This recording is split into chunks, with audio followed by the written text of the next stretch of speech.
자, 이번 이야기는 시청자 봄봄님께서 시들무에 찾아와 주셨습니다. 오늘 봄봄님께서 들려주실 이야기는 이것도 꽤나 충격적인 이야기가 될 것 같은데 같이 한번 만나보도록 할게요. 네, 안녕하세요, 돌비님. 아이고, 봄봄님 안녕하십니까? 네, 안녕하십니까. 잘 지내셨어요? 네, 잘 지냈습니다. 네, 봄봄님께서 또 이렇게 자리를 지켜주셨습니다. 감사합니다. 네, 제가 더 감사드립니다. 아이고, 항상 저희 규정님들은 제가 더 감사하다는 말씀을 너무 많이 해주셔요. 너무 고맙습니다. 돌비님께서 이렇게 생방송을 켜주시는 것만으로도 너무 감사하죠. 천사가 따로 없습니다. 네. 자, 감사드리고요. 오늘 봄봄님께서 해주실 이야기가 이런 현실에서 마주치기가 싫은데. 근데 저도 이 이야기를 듣고 좀 충격을 많이 받았어요.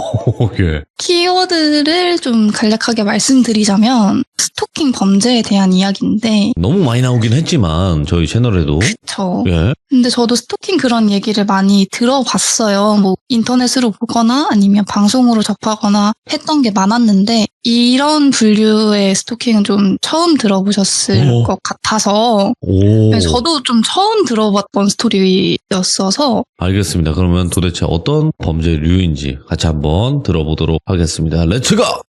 기리십니다. 봄봄이에요.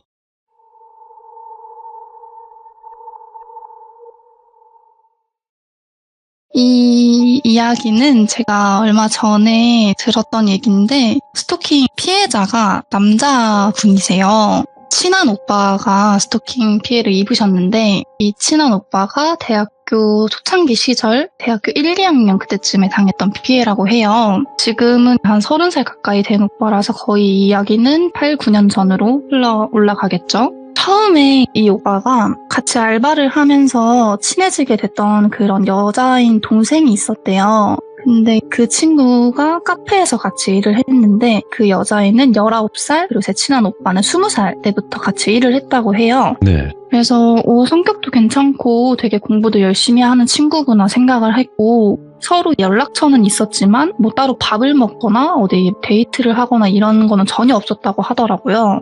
따로 연락이 오는 것도 없었고 연락 자기가 보내지도 않았고 그냥 뭐 카페에서 알바를 하면서 마주치면 인사하고 같은 타임이면 같이 일하고 그런 식이었다고 해요. 그래서 처음에는 그냥 고3이고 이렇게 공부하기도 힘든데 아르바이트까지 하니까 되게 착한 친구인가 보다 생각을 했대요. 그래서 마음속으로는 그 친구를 되게 우러러보고 나는 고3 때 놀기만 했던 것 같은데 이런 생각을 하면서 어느 한날은 그 여자인 친구를 멍을 때리면서 보고 있었대요. 근데 그 고3 여자애가 갑자기 눈을 마주치더니 부끄러워 하더래요. 예를 들면 짝사랑하는 친구가 나랑 눈이 마주쳤을 때 부끄러워하는 그런 표정 있잖아요. 그런 표정을 짓더래요.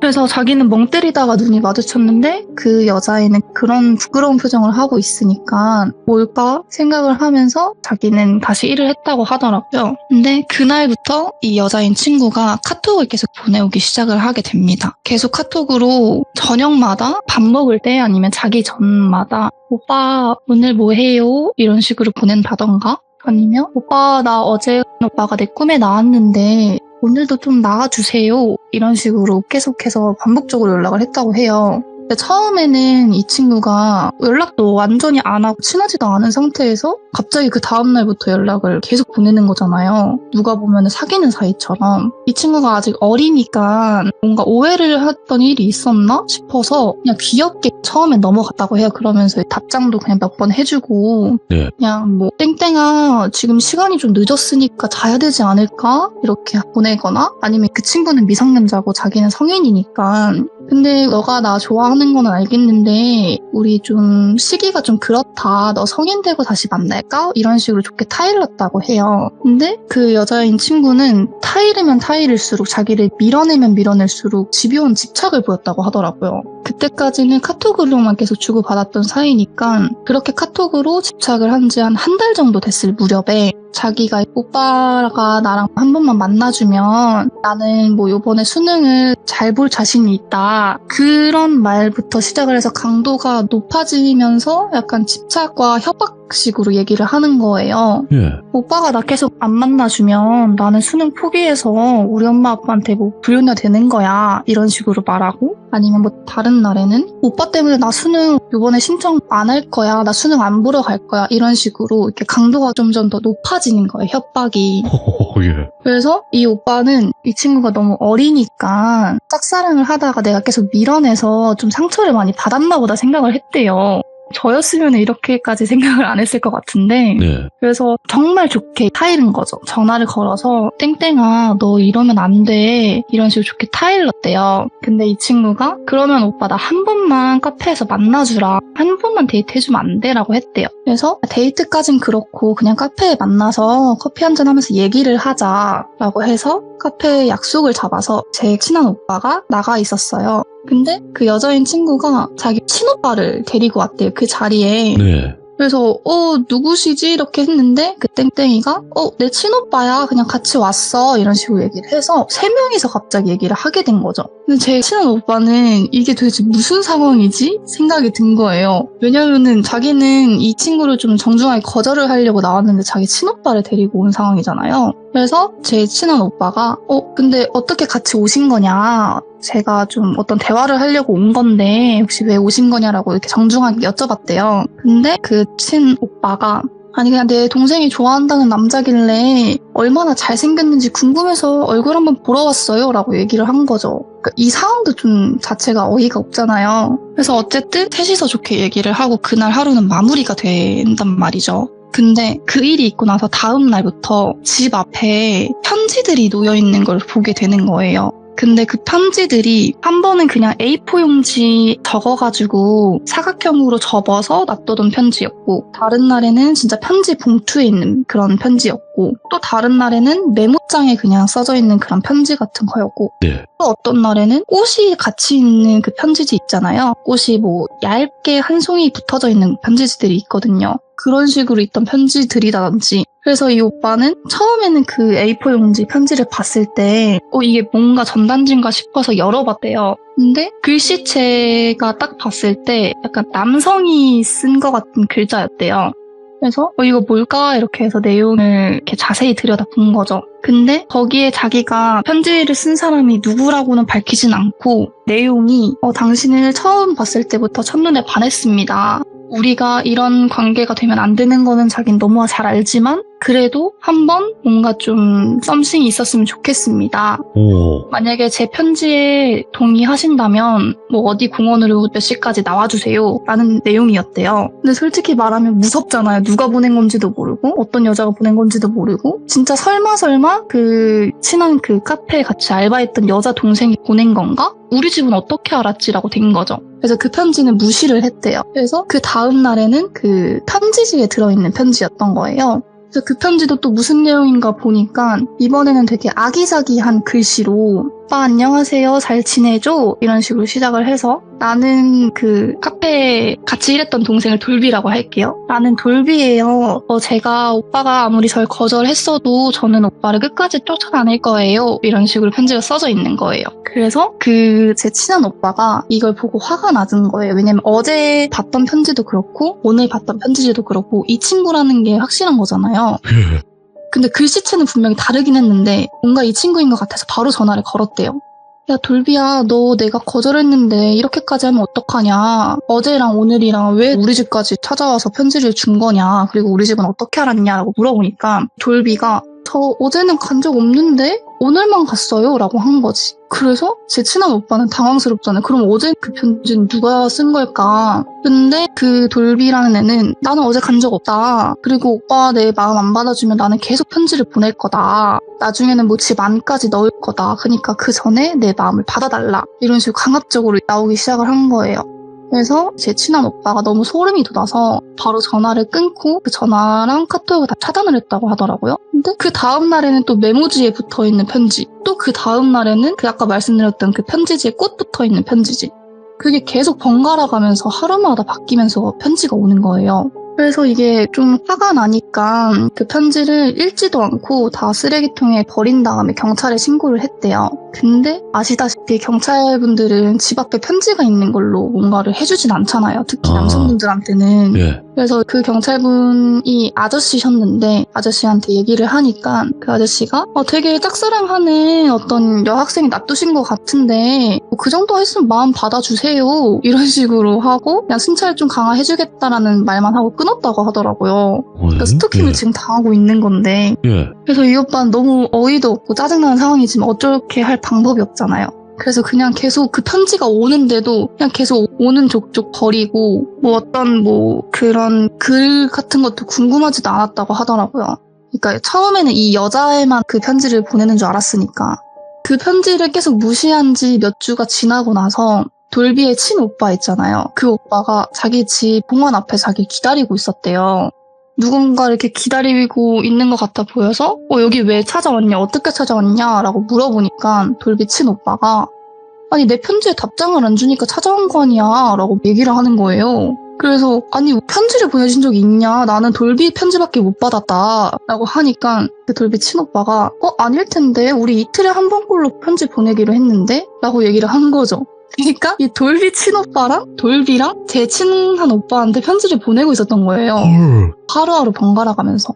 그래서 오늘은 내가 편지를 주는 날이라서 내가 온 거다 라고 한 거죠. 돌비 친오빠가. 그러니까 제 친한 오빠 너무 당황스럽잖아요. 그래서 그 편지가 물론 맨날 그 편지를 열어본 건 아니지만 첫째 날, 둘째 날 그때 분명 내용이 연애 편지였단 말이에요. 내 마음을 받아달라는 편지지. 그런 내용이었고 심지어 그 남자 같은 글씨체라고 했잖아요. 그 글씨체가 그 돌비 친오빠가 보낸 거였어요. 예. 그래서 제 친한 오빠가 짜증이 나서 그럼 첫날에 혹시 A4 용지에 글 써서 보낸 거 당신이냐? 하니까 맞대요. 그래서 그러면은 혹시 그 친오빠 분이 나한테 첫눈에 반하신 거냐 물어보니까 맞대요. 너무 소름이 끼치잖아요. 그래서 그럼 집은 어떻게 알았냐라고 하니까 그거는 비밀이래 알려줄 수가 없대요. 예. 그러면서 뭐 우리 둘 중에 한 명 마음을 받아줄 때까지 자기네들은 이렇게 맨날 편지를 보낼 거라 라고 얘기를 하는 거죠. 그 친오빠가. 그래서 제 친한 오빠는 얘네들 두 명이 다 제정신이 아니다 라고 해서 일주일 정도는 다른 친구 집에서 머물게 됐다고 하더라고요. 근데 아무래도 혼자 살았던 오빠다 보니까 친구랑 같이 있으면 너무 불편한 느낌이 드는 거예요. 그리고 그때까지는 뭐 집에 편지지만 두고 갔지 위에는 가진 않았으니까 일주일 있다가 다시 자기 원래 집으로 돌아가게 된 거죠. 근데 일주일이 지나고 집에 딱 오자마자 현관문 앞을 봤는데 편지가 쌓여 있는 거예요. 왜냐면 일주일 동안 계속 편지를 놔뒀을 거니까. 그래서 편지 그거를 다 버리려고 편지들을 다 들었는데 거기 저희 면도칼 아시죠? 그 면도칼들이 이렇게 우수수 떨어지는 거죠. 그러니까 편지들 사이사이마다 면도칼을 다 놔뒀던 거예요. 그리고 나서 제일 마지막에 제일 바닥에 있던 편지지를 봤는데 그 편지지에 빨간색으로 이 편지 꼭 열어봐 이런 식으로 써져 있었대요. 그래서 너무 무서우니까 일단은 집에 들어가자라는 생각으로 그 편지지만 들고 집에 들어가서 문을 이중잠금을 해놓고 그 편지지를 열어보게 됩니다. 근데 열어봤는데 거기 뭐라고 써져 있냐면 너 우리 버리고 어디 간 거야? 내가 일주일 동안 찾아왔는데 도대체 이 편지를 읽지도 않고 가져가지도 않고 뭐 하는 거야? 우리 마음을 이렇게 무시하면 안 되지. 이런 식으로 빨간 글씨로 써져 있던 거죠. 제 친한 오빠는 아무 잘못한 게 없는데 이 두 사람이 자기를 나쁜 사람이라고 몰아가고 있는 거예요. 그래서 오빠가 짜증나서 일주일 동안 쌓여있던 편지를 다 열어서 내용을 확인을 해봤대요. 근데 뭐 이게 언제 며칠에 보냈다 그런 게 적혀있지 않고 그냥 자기의 마음에 대한 글만 써져 있으니까 순서가 어떻게 되는지는 모르는데 이게 가면 갈수록 한 편지지 안에서 그라데이션으로 분노가 담겨 있었대요. 그 편지지에 들어있던 그 내용에는 이렇게 몇 주 동안 오빠한테 했으면 좀 나 받아줘야 되지 않을까? 나 좀 많이 불쌍하지 않아? 근데 우리 친오빠보다 내가 오빠 먼저 더 처음부터 내가 좋아했으니까 나를 받아줘야 돼. 우리 친오빠는 받아주면 안 되지. 이건 도리상 말도 안 되는 일이야. 라고 써져 있으면서 마지막에는 욕설까지 함께 써져 있는 그런 편지지였고 친오빠가 쓴 그 편지지에는 아무리 그래도 내 동생은 나보다 못생겼으니까 나랑 사귀는 게 더 낫지 않을까? 너가 지금 진지하게 고민하고 있는 거 알아. 하지만 넌 나한테 돌아올 거라고 믿어. 이런 식으로 써져 있었대요. 그러고 나서 그 편지들을 다 읽고 나서 쓰레기통에 버리고 다시 친구 집으로 향하게 됩니다. 근데 어쨌든 그 다음날은 학교를 가야 되는 날이기 때문에 학교를 갔다가 같이 친구랑 다시 그 친구 집에 돌아온 거예요. 근데 그 친구 집 앞에 웬 상자가 하나 있더래요. 선물 상자 같은 약간 저희 손바닥 사이즈의 얇은 종이 상자 같은 게 있더래요. 그래서 저거 뭐지? 야, 택배 왔나 보다 이런 생각을 하고 그걸 들고 친구랑 같이 집에 가서 그걸 열어봤는데 거기에 그 머리카락을 뭉텅이로 잘라서 그 상자에 꽉 채워놓은 거였대요. 그래서 이거 뭐지? 누가 버리고 간 건가? 뭐지? 너 무슨 나처럼 스토킹 당하냐? 이렇게 된 거죠, 친구한테. 예? 근데 그 친구분은 아니다, 나 뭐 그런 거 없다. 그런 거 없는데 뭘까? 이렇게 해서 그게 머리카락이니까 찝찝하잖아요. 그거를 바로 공원 같은 데 가서 태워버렸대요. 그리고 나서 같이 밥 먹고 한숨 자고 다음날에 일어났는데 나가자마자 또 편지지가 있더랍니다. 그래서 제 친한 오빠는 설마 진짜 내 친구 집까지 안 건가? 어떡하지? 그래서 그 편지지를 바로 버리고 또 경찰한테 연락을 했지만 경찰은 또 해줄 수 있는 게 없다는 답변만 돌아왔대요. 그리고 그 친구도 너무 화가 나니까 너 알아서 해라. 너 집에 가서 스토킹을 당하든 말든 우리 집까지 걔네들이 찾아온 거면 나한테도 피해 있을 수 있다라고 해서 그 오빠는 다시 자기 원룸으로 돌아가게 돼요. 자기 원룸으로 이틀 만에 돌아간 거잖아요. 근데 집을 딱 문을 연 순간 쓰레기 냄새가 이렇게 음식물 쓰레기 같은 그런 오물 냄새가 네. 코를 찌르는 듯한 느낌을 받았대요. 문을 열자마자. 그래서 뭐야, 나는 음식물 쓰레기 버리고 나왔는데? 생각을 해서 싱크대 쪽으로 가봤는데 싱크대 쪽에는 또 깨끗해요. 그래서 뭘까 해서 그 냄새의 근원지를 찾아가니까 자기 침대에 그 김치 국물 같은 빨간색 국물들이랑 온갖 오물들이 이렇게 침대에 흩뿌려져 있었대요. 근데 그게 환기가 안 되는 곳이었으니까 문을 열자마자 그 냄새가 코를 찔렀던 거죠. 그래서 설명해 주기로는 그 시궁창에서 나는 냄새가 찌린내랑 뭐 그런 오물 냄새들이랑 되게 매운 국물 냄새 막 그런 게 섞여서 났다고 하더라고요. 그러니까 집에 들어온 거잖아요. 그래서 일단은 이거를 버리든 뭔가를 하고 냄새가 너무 많이 나니까 그래서 이걸 일단 쓰레기로 다 버리고 나서 손을 씻으려고 화장실에 들어갔는데 네. 화장실 문이 닫혀 있어서 이렇게 문을 열고 들어가니까 화장실 거울에 예. 빨간색 립스틱으로 오빠 이제 알겠지? 라고 써져 있는 거예요. 미쳤네 이거. 예. 그래서 얘 뭐지? 진짜 이상하다. 나 진짜 어떡하지? 우리 집안까지 들어왔네. 이런 생각을 하면서 일단 그걸 증거니까 증거 사진 찍어놓고 네. 그리고 나서 목이 너무 타가지고 냉장고를 열어봤는데 냉장고에 자기가 사놓지 않았던 우유가 있더래요. 흰 색깔 우유가. 그래서 이거 뭐지? 이래서 드는 순간에 그 우유 큰 곽 있잖아요. 그 큰 곽 밑에 쪽에 또 빨간색으로 뭐가 써져 있더래요. 그래서 뭘까? 뭐야 이거 뭐야? 또 걔가 놔두고 간 건가 해서 보니까 엄청 좀 약간 지렁이 같은 글씨로 욕설이 많이 섞여 있어. 제가 최대한 순화해서 말씀드릴게요. 예. 이 우유 내가 사다 놓은 건데 너가 먹으면 어떻게 될지도 몰라. 근데 어떻게 안 될지도 모르니까 한번 마셔봐. 이런 식으로 그 밑에다가 조그맣게 써져 있는 거예요. 욕설이랑 함께. 그래서 이것도 증거잖아요. 그리고 어떻게 보면 지금 거의 사회협박을 받고 있는 거일 수도 있고 그 우유곽 안에 뭐 지문 같은 게 묻어 있을 수도 있고 되게 소중한 증거니까 일단 그거를 사진을 찍어놓고 경찰한테 또 연락을 하게 된 거죠. 근데 경찰분이 답변이 그때 당시에 한 8년, 9년 전이니까 네. 그때 당시는 남성분이 스토킹을 받으면 여성분한테 처벌이 그렇게 크게 안 갔었대요. 약했죠 법이. 네. 예. 분명히 집에 안에 들어와갖고 지금 여자애가 립스틱으로 글을 쓰고 갔는데 네. 경찰이 아니 근데 해줄 수 있는 게 없다. 지금 직접 다치신 것도 아니고 그리고 그 우유도 그 친오빠가 놔두고 간 건지 그 여자애가 놔두고 간 건지 모르니까 이거는 그냥 뭐 어떻게 해줄 수 있는 방법이 없다. 그 여자애를 뭐 찾아가서 우리가 구속해가지고 수사할 수가 없다라고 된 거예요. 억울하잖아요. 그래서 일단 그렇게 하고 자기는 증거는 계속 갖고 있는 상태로 그냥 넘어가게 되는 거죠.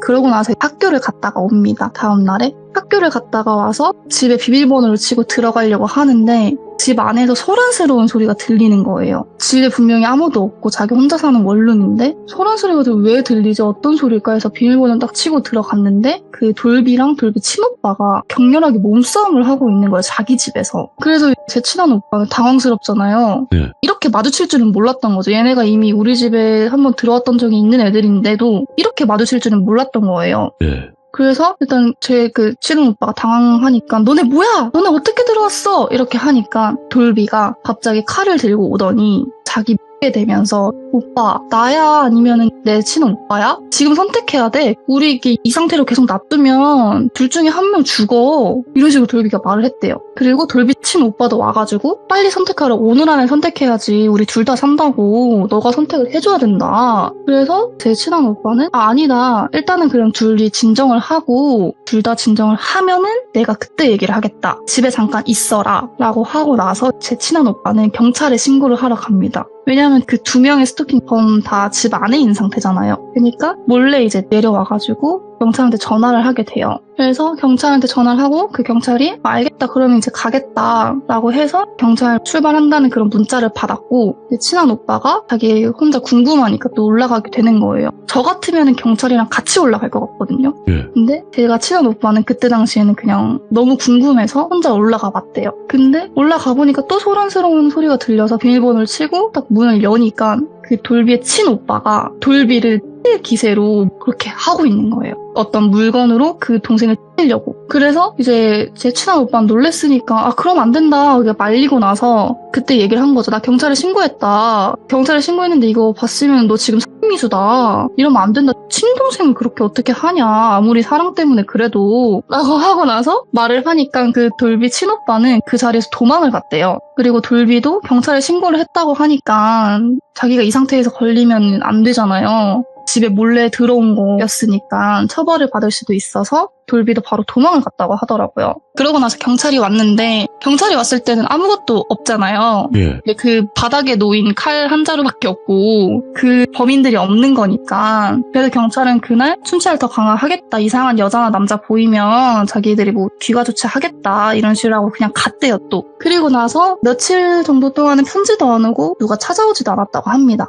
그리고 나서 자기가 친구랑 이런 스토킹 피해를 얼마 전에 받았었다라는 얘기를 하면서 술을 한 잔 했대요. 그리고 밤 한 12시, 1시가 넘어서 집으로 가고 있었다고 해요. 근데 갑자기 발에 뭐가 걸리는 느낌이 들더니 자기가 넘어진 거죠. 근데 자기가 지금 술에 취한 상태니까 내가 뭐를 잘못 밟고 넘어졌나 보다 라고 생각을 해서 다시 일어나려고 하는데 발에 뭐가 잡고 있는 그 느낌은 안 없어지는 거죠. 그래서 보니까 골목길이었는데 그 사이 전봇대랑 어떤 차 사이에 조그맣게 검은색 물체가 자기를 잡고 있는 거예요. 이렇게 쪼그려 앉아가지고 자기 발목만 잡고 있는 거죠. 그래서 뭐 하는 거예요? 놓으세요! 막 이런 식으로 해서 막 이렇게 실랑이를 하다가 얼굴을 보니까 그 돌비 친오빠가 자기 발목을 쪼그려 앉아서 잡고 있는 거예요. 근데 힘이 너무 세서 자기가 어떻게 할 수가 없었대요. 그래서 돌비 친오빠를 막 얼굴도 때리고 막 여기도 때리고 저기도 때리고 하면서 놀라고 뭐 하는 거냐고 발길질하면서 그렇게 했는데 그때 갑자기 어떤 여자가 소리를 지르면서 다가오더니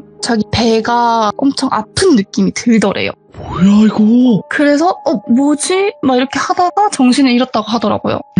그러고 나서 눈을 뜨니까 병원이었대요. 그래서 어떻게 된 거지? 그래서 그때 마침 경찰이 와가지고 경찰한테 사건 얘기를 들어보니까 스토킹을 했던 그 돌비랑 돌비 친오빠 있죠? 남매가?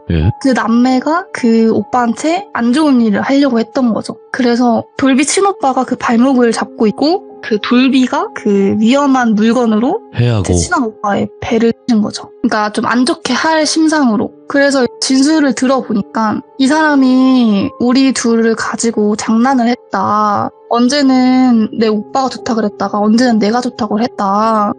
근데 뭐 내가 아무리 말해도 우리 친오빠가 아무리 말해도 뭐 자기는 그런 적 없다고 얘기하는데 아니라고. 나는 이 친한 오빠랑 사귀었고 내 친오빠도 이 친한 오빠랑 사귀었다. 그러니까 얘는 지금 양다리다. 이런 식으로 혼자 망상을 하고 있던 거예요. 근데 그 친오빠도 마찬가지로 이 똑같은 망상을 하고 있었다고 하더라고요. 그 진술서에. 그래서 이제 형사들도 어이가 없잖아요. 이게 어떻게 보면 사람이 죽을 수도 있는 사건인데 이렇게 자기 마음을 안 받아줬다고 2명이서 작당을 해가지고 1명을 그렇게 담가버리려고 하는 게 어이도 없고 그리고 자기네들은 무조건 사귀었던 사이다. 뭐 자기네들은 일부러 죽이려고 한 게 아니라 얘가 우리한테 거짓말을 했다 이런 식으로만 나오니까 자기 범죄에 대해서는 전혀 인정을 안 하는 거예요. 둘 다. 그래서 제 친한 오빠가 합의는 없다. 나 이 사람들 때문에 지금 몇 달간 너무 힘들었고 죽을 뻔했다. 그냥 이 사람들 그냥 깜빵 보내라. 이런 식으로 된 거죠. 그래서 결국에는 그 2명은 깜빵에 갔다고 합니다. 그래서 제 친한 오빠가 이 이야기를 끝으로 말해준 거는 내가 아무리 잘생겼어도 남자한테 이렇게 이렇게까지 스토킹을 받아볼 정도로 살진 않았는데 예. 그 둘이 약간 뭔가에 씌인 거 아니었을까 아니면 둘 다 정신이 아픈 거 아니었을까라고 얘기를 해주더라고요. 아니, 근데 이 오빠가 실제로 좀 잘생기긴 했어요. 키도 크고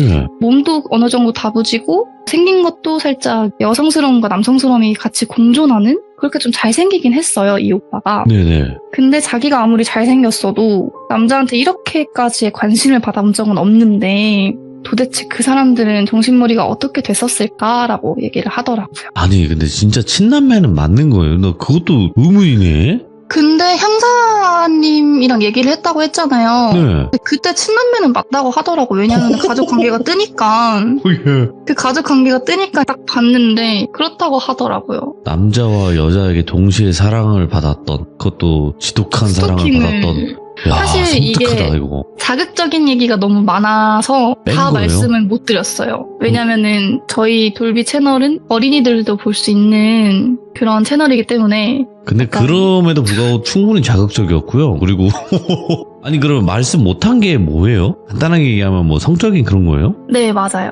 와. 이게 성적인 그건데 영상을 보낸다든지 아니면 물건 같은 거 그런 거를 집 앞에 편지랑 같이 논다든지 미쳤네. 그런 게 있었다고 하더라고요. 자세히는 더 이상 말씀 못 드리겠습니다. 근데 저희 시청자분들도 이야기를 들으면서 답답해하니까 그런 말씀들을 하겠지만 경찰분들을 그때 당시에 이상하다. 아쉬울 수 있어요. 대처가 아쉬울 수 있습니다. 충분히. 근데 경찰분들도 경찰분들의 입장이 있는 거는 명확히 맞는 거고 그리고 지금 같은 맞습니다. 경우는 스토킹 범죄 처벌이라든지 이런 것들이 굉장히 그나마 좀 강해져 있는 상태잖아요. 맞습니다. 예, 근데 과거에는 솔직히 잘 치부를 안 해줬죠, 그거를. 그래서, 특히 남자가 스토킹 피해를 당했다고 음, 하면 네. 처벌 수위가 엄청 낮았다고 하더라고요. 네네. 그래서 지금이야 좀 많이 좋아지고 세상이 더 바뀌어가고 있는 중이겠지만 그 당시에 그 시기를 생각을 하고 이야기를 들어주시면 될 것 같고요. 그리고 또 아시다시피 진짜 불철주야 정말 고생하시는 경찰분들도 많아요. 근데 맞습니다. 간혹 이건 대처가 아쉬운 걸 떠나서 이게 맞나 싶을 정도의 경찰분들도 있는 것도 사실입니다. 하지만 그렇습니다. 모두가 그런 건 아니니까 그 부분은 그렇게 확실히 짚고 넘어가고 본범님께서 오늘 해주신 이야기도 왜 다르다고 했는지는 알 것 같습니다. 맞습니다. 저는 이런 얘기를 처음 들어봤습니다. 야, 이거는 진짜 누가 들어도 섬뜩한 남매의 사랑이라고 볼 수 있겠네요. 예. 맞습니다. 어떻게 남매가 동시에 한 사람을 그렇게 하는지는 저는 너무 신기합니다. 아직까지도. 상상도 하기 싫은 그런 이야기였고요. 오늘 본범님께서 그래도 이야기를 너무나 생동감 있게 잘 전달을 해주셔서 저희가 너무나 잘 들었던 것 같습니다. 항상 조심해야 되는 세상인 것 같습니다. 감사합니다. 감사합니다. 네. 자, 이번 이야기는 시청자 본범님께서 찾아오셨습니다. 오늘 본범님이 들려주실 아주 무서운 이야기는 어떤 이야기가 될지 같이 한번 들어보도록 할게요. 여보세요? 본범님. 네. 아이고, 반갑습니다. 자, 네. 일단은 본범님 오늘 준비하신 이야기의 주제가 따로 있을까요? 오늘 주제는 현실 공포와 귀신 이야기가 합쳐진 이야기예요. 하이브리드, 예. 근데 이게 지역은 제가 자세히 말씀드릴 수는 없는데 네. 아버지 지인분께서 인테리어 사업을 하시다가 어떤 폐 모텔을 공사를 하러 가게 되셨는데 거기까지. 그때 발생된 사건입니다. 오케이. 그러면 아주 큰 지역 있잖아요. 서울, 경기, 인천, 이렇게는 안 되는 건가요? 안 되는 건가? 네, 왜냐면은 이게 그 지역에서 너무 유명한 얘기래요. 그래요? 그래서 이게 그 지역을 말씀드리면 특정될 수가 있다고 하더라고요. 자, 그러면 바로 시작을 해보도록 하겠습니다. 렛츠고! 길이십니다. 본범이죠.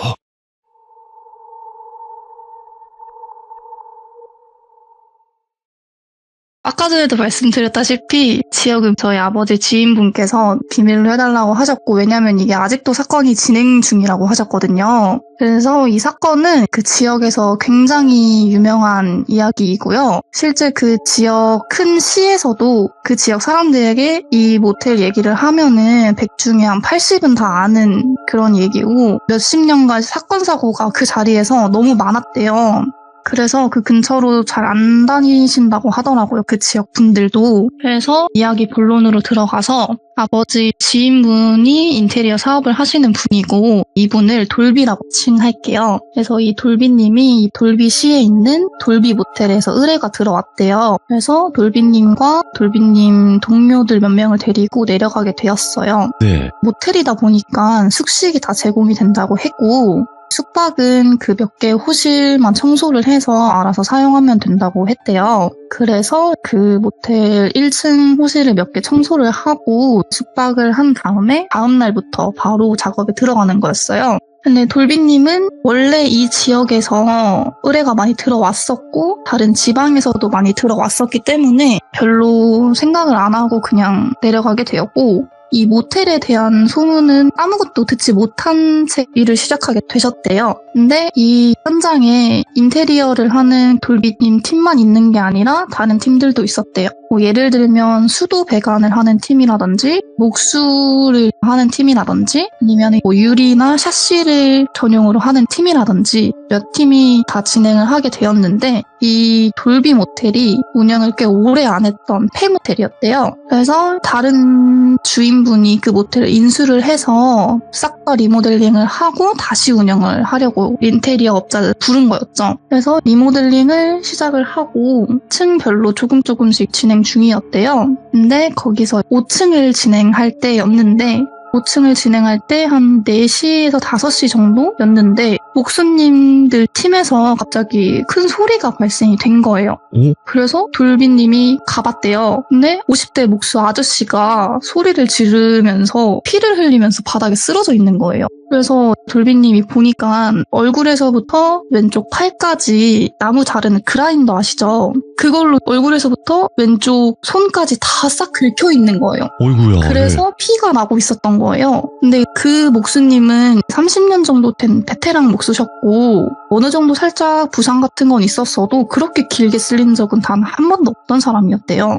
그래서 그 목수님 동료분들도 너무 당황하셨고 다른 팀원들도 다 당황을 하셨던 거죠. 그래서 바로 119를 부르고 병원을 가셨다고 합니다. 예. 그리고 이분은 병원을 갔고 다른 분들은 어쨌든 공사를 진행을 해야 되고 그 계약을 했던 기간이 있기 때문에 바로바로 청소를 하고 다시 작업을 진행을 하셨대요. 그래서 이 다음 날부터 이런 사건 사고들이 계속 끊임없이 발생을 하는 거예요. 다음 날은 다른 목수가 못을 박다가 망치로 못을 친 게 아니라 자기 자신의 손을 친 거죠. 그래서 손가락 뼈가 다 으스러졌대요. 그래서 결국은 그분은 손을 많이 쓰셔야 되는 목수셨는데 손가락이 다 부러졌으니까 목수 일을 할 수가 없잖아요. 그래서 그분은 결국 목수를 그만뒀다고 하더라고요. 그리고 또 어떤 분은 저녁 때 후레쉬를 켜고 망치질을 하고 있었는데 갑자기 후레쉬가 꺼지더니 망치를 하던 중에 후레쉬가 꺼져서 옆에 있는 유리를 쳤나 봐요. 그래서 그 유리 파편이 눈으로 바로 들어와서 눈이 실명이 되셨대요. 근데 이 사고들, 이 세 사건이 일어났던 곳이 다 5층이었어요. 그리고 이분 외에도 다른 목수 한 분이 5층 복도에서 갑자기 넘어지셔가지고 들고 있던 장비에 발이 찧어서 다리가 부러졌대요. 이 5층을 진행한 지 한 1, 2주 만에 목수 4분이 다치신 거예요. 그 목수 팀에서만. 그래서 그 목수팀은 빠지고 다른 목수팀을 고용을 했다고 하셨어요. 그래서 돌비님은 목수팀들이 뭐 저주를 받으셨나 생각을 했대요. 왜냐면은 목수팀만 다쳤고 다른 팀원들은 안 다쳤었거든요. 그때 당시에는. 그래서 저 목수팀분들이 어떤 현장을 단체로 가셨다가 뭐 귀신이 붙었나 아니면 뭐 저주를 받았나 이런 생각을 하셨대요. 왜냐면은 폐 모텔이나 폐 그런 건물들을 많이 공사 진행을 하잖아요. 그러다 보니까 어떤 곳에서 그 팀원들이 일을 하시다가 귀신이 붙어 왔나 아니면 저주를 받았나? 이런 생각을 하셨다고 합니다. 왜냐면 목수팀만 다쳤으니까. 그래서 그 목수팀 분들은 빠지고 다른 팀이 들어왔는데 그 다음에 또 다른 팀에게 그 저주 같은 게 시작이 된 거예요. 근데 이 공사가 평일에는 그 모텔에서 작업을 하며 숙식을 하고 주말에는 다시 원래 자기 집으로 들어갔다가 월요일에 다시 시작되는 그런 형식이었는데 다른 목수팀이 들어오시고 통성명을 하고 인사를 하며 뭐 잘 지내보자 등 간단한 말들을 하셨고 이 전에 있던 목수팀이 왜 그만두게 되었는지는 말을 안 하셨대요.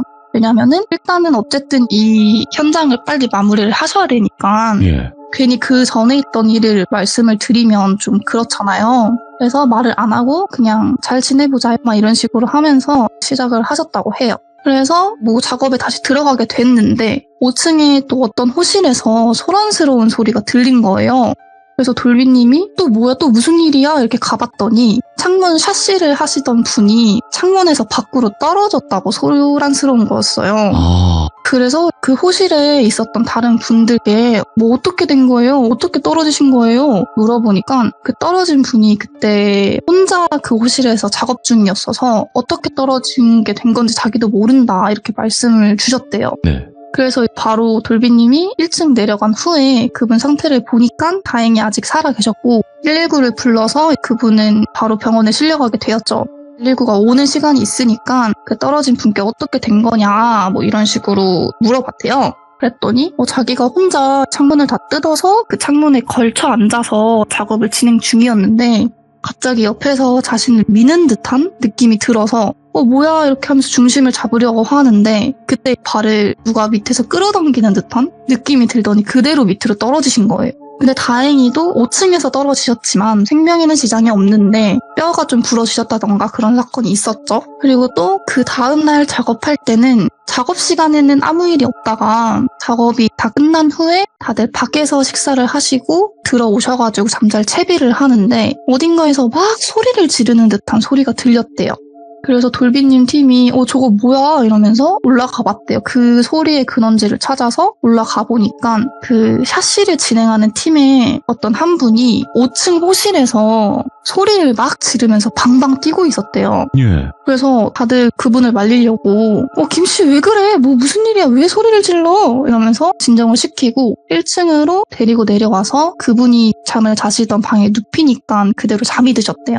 그래서 다음 날에 그 소리친 분께 물어보니까 무슨 말이냐고 나 그런 적 없어요. 나는 밥 먹고 술 한잔하고 바로 와서 잤는데요? 이렇게 말을 하신 거예요. 네. 근데 그분이 2인 1실이었는데 그분이 어제 떨어졌던 그분의 룸메이트셨거든요. 그래서 그분이 혼자 잠을 자셨으니까 그분이 술을 먹고 취하고 나간 거를 아무도 모르는 거예요. 왜냐면 그 방에는 혼자 계신 거니까. 그래서 자기는 그런 적 없다. 왜 그러냐. 나 어제 술 먹고 잤다고. 이런 식으로 말씀을 하신 거죠. 그래서 돌비님과 돌비 팀원들은 되게 무섭잖아요. 왜냐면 이게 팀마다 사건 사고가 계속 일어나고 예. 첫 번째 주랑 두 번째 주는 목수 팀들이 일이 있더니 이제 두 번째 그 시간에는 샤시팀에서 계속 일이 진행이 되고 있는 거니까 그래서 너무 당황스럽고 그 사건이 다 끝나면 자신의 팀원들이 다칠 수도 있는 거잖아요. 네. 이게 팀별로 진행이 되고 있으니까. 그래서 이때부터 이제 돌비님은 우리도 작업을 그만해야 되나? 라고 생각을 하셨대요.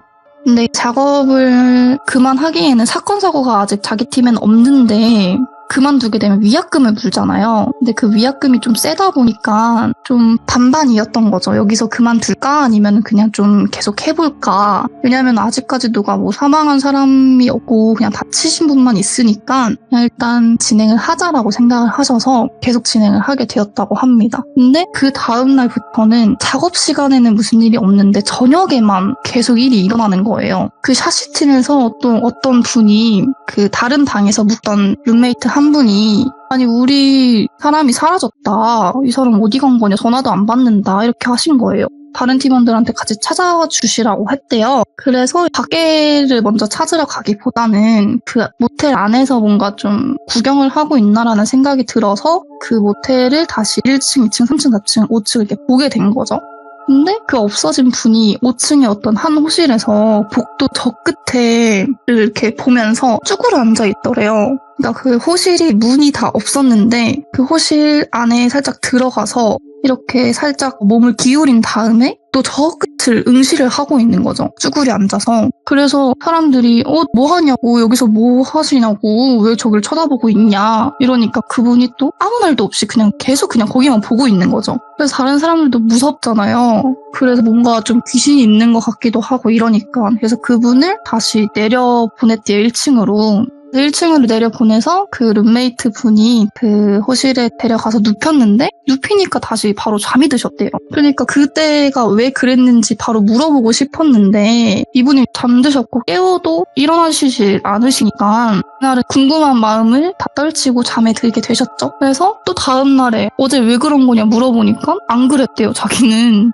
안 그랬다고. 나 어제 바로 잠들었다고. 그 룸메이트 분께 나 어제 바로 잠드는 거 보지 않았냐. 나 바로 잤다. 이렇게 또 말씀을 하시는 거죠. 그래서 그 샤시팀도 그 사건이 그 샤시팀에서만 일어나니까 뭔가 무섭잖아요, 이분들도. 그래서 이분들도 결국에는 작업을 중단을 하고 다른 샤시팀이 들어오셨다고 해요. 근데 여기서 그 샤시팀이 또 다른 팀이 오셨으니까 다음 사건 진행이 뭔가 자신의 팀일 것 같은 거죠, 돌비님은. 근데 어쨌든 일단은 그냥 진행을 하셨다고 해요. 왜냐면 돈이 많이 드니까. 예. 근데 그러다가 이제 돌비 팀원 분이 한 분이 다치시게 된 거예요. 작업을 하다가. 그래서 안 되겠다 싶어가지고 그냥 위약금을 물고 그만두셨대요. 그 작업을. 왜냐면 자신의 팀원이 다치셨으니까. 근데 그분은 크게 다치신 건 아닌데 좀 넘어지셔가지고 발목을 접지르는 정도? 근데 어쨌든 그 저주가 자기 팀에 넘어온 것 같은 느낌이 드셨대요.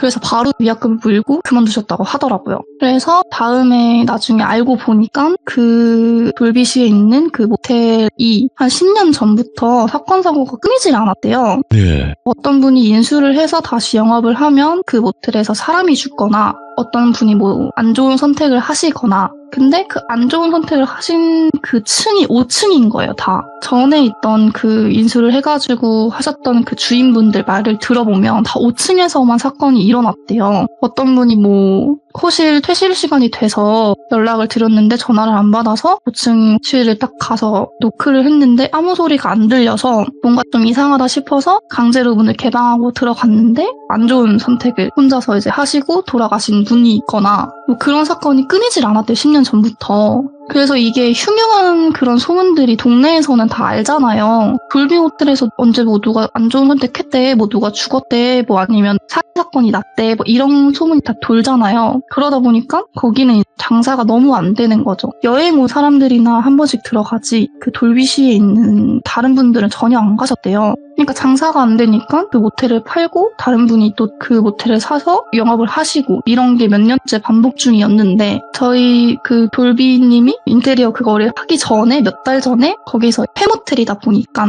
거기서 어떤 사건이 일어났었던 적이 있었대요. 예. 그러니까 그 지금 현재 모텔을 가지고 계시는 그 주인분이 인수를 하기 전에 아예 그냥 아무런 그 주인도 없었던 때에 사건이 났었대요, 거기서. 근데 그 층도 5층이었대요. 그래서 그 5층이 뭔가 진짜 뭐 귀신이 있나 보다, 뭐 저주를 받았나 보다 이런 생각이 드셨다고 하더라고요.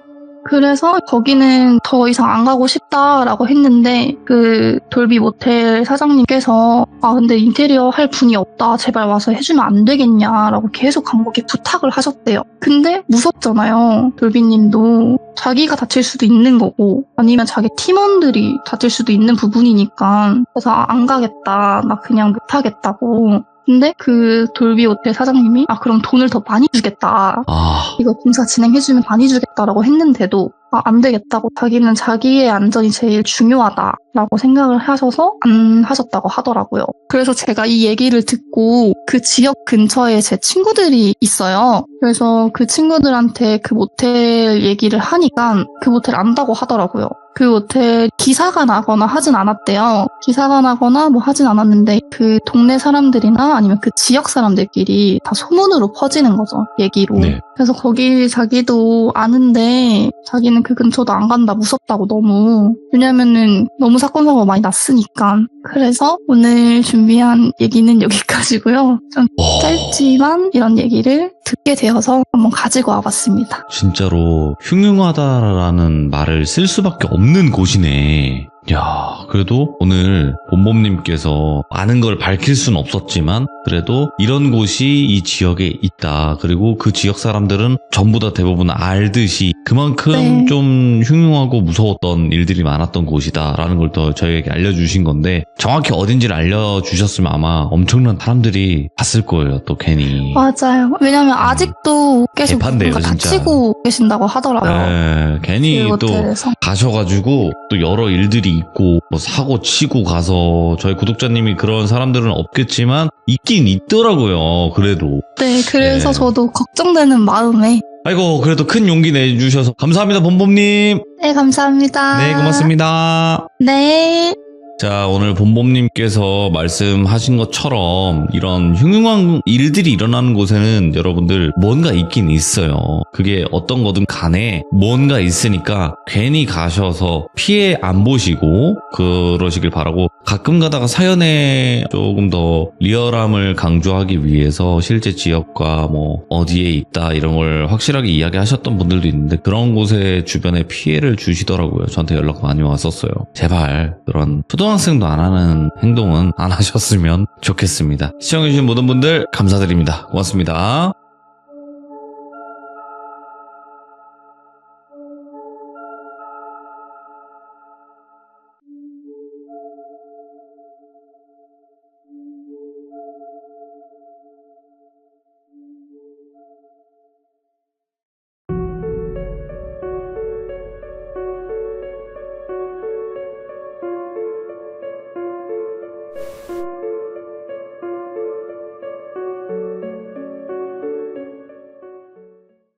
자, 이번 이야기는 시청자 리따님께서 찾아오셨습니다.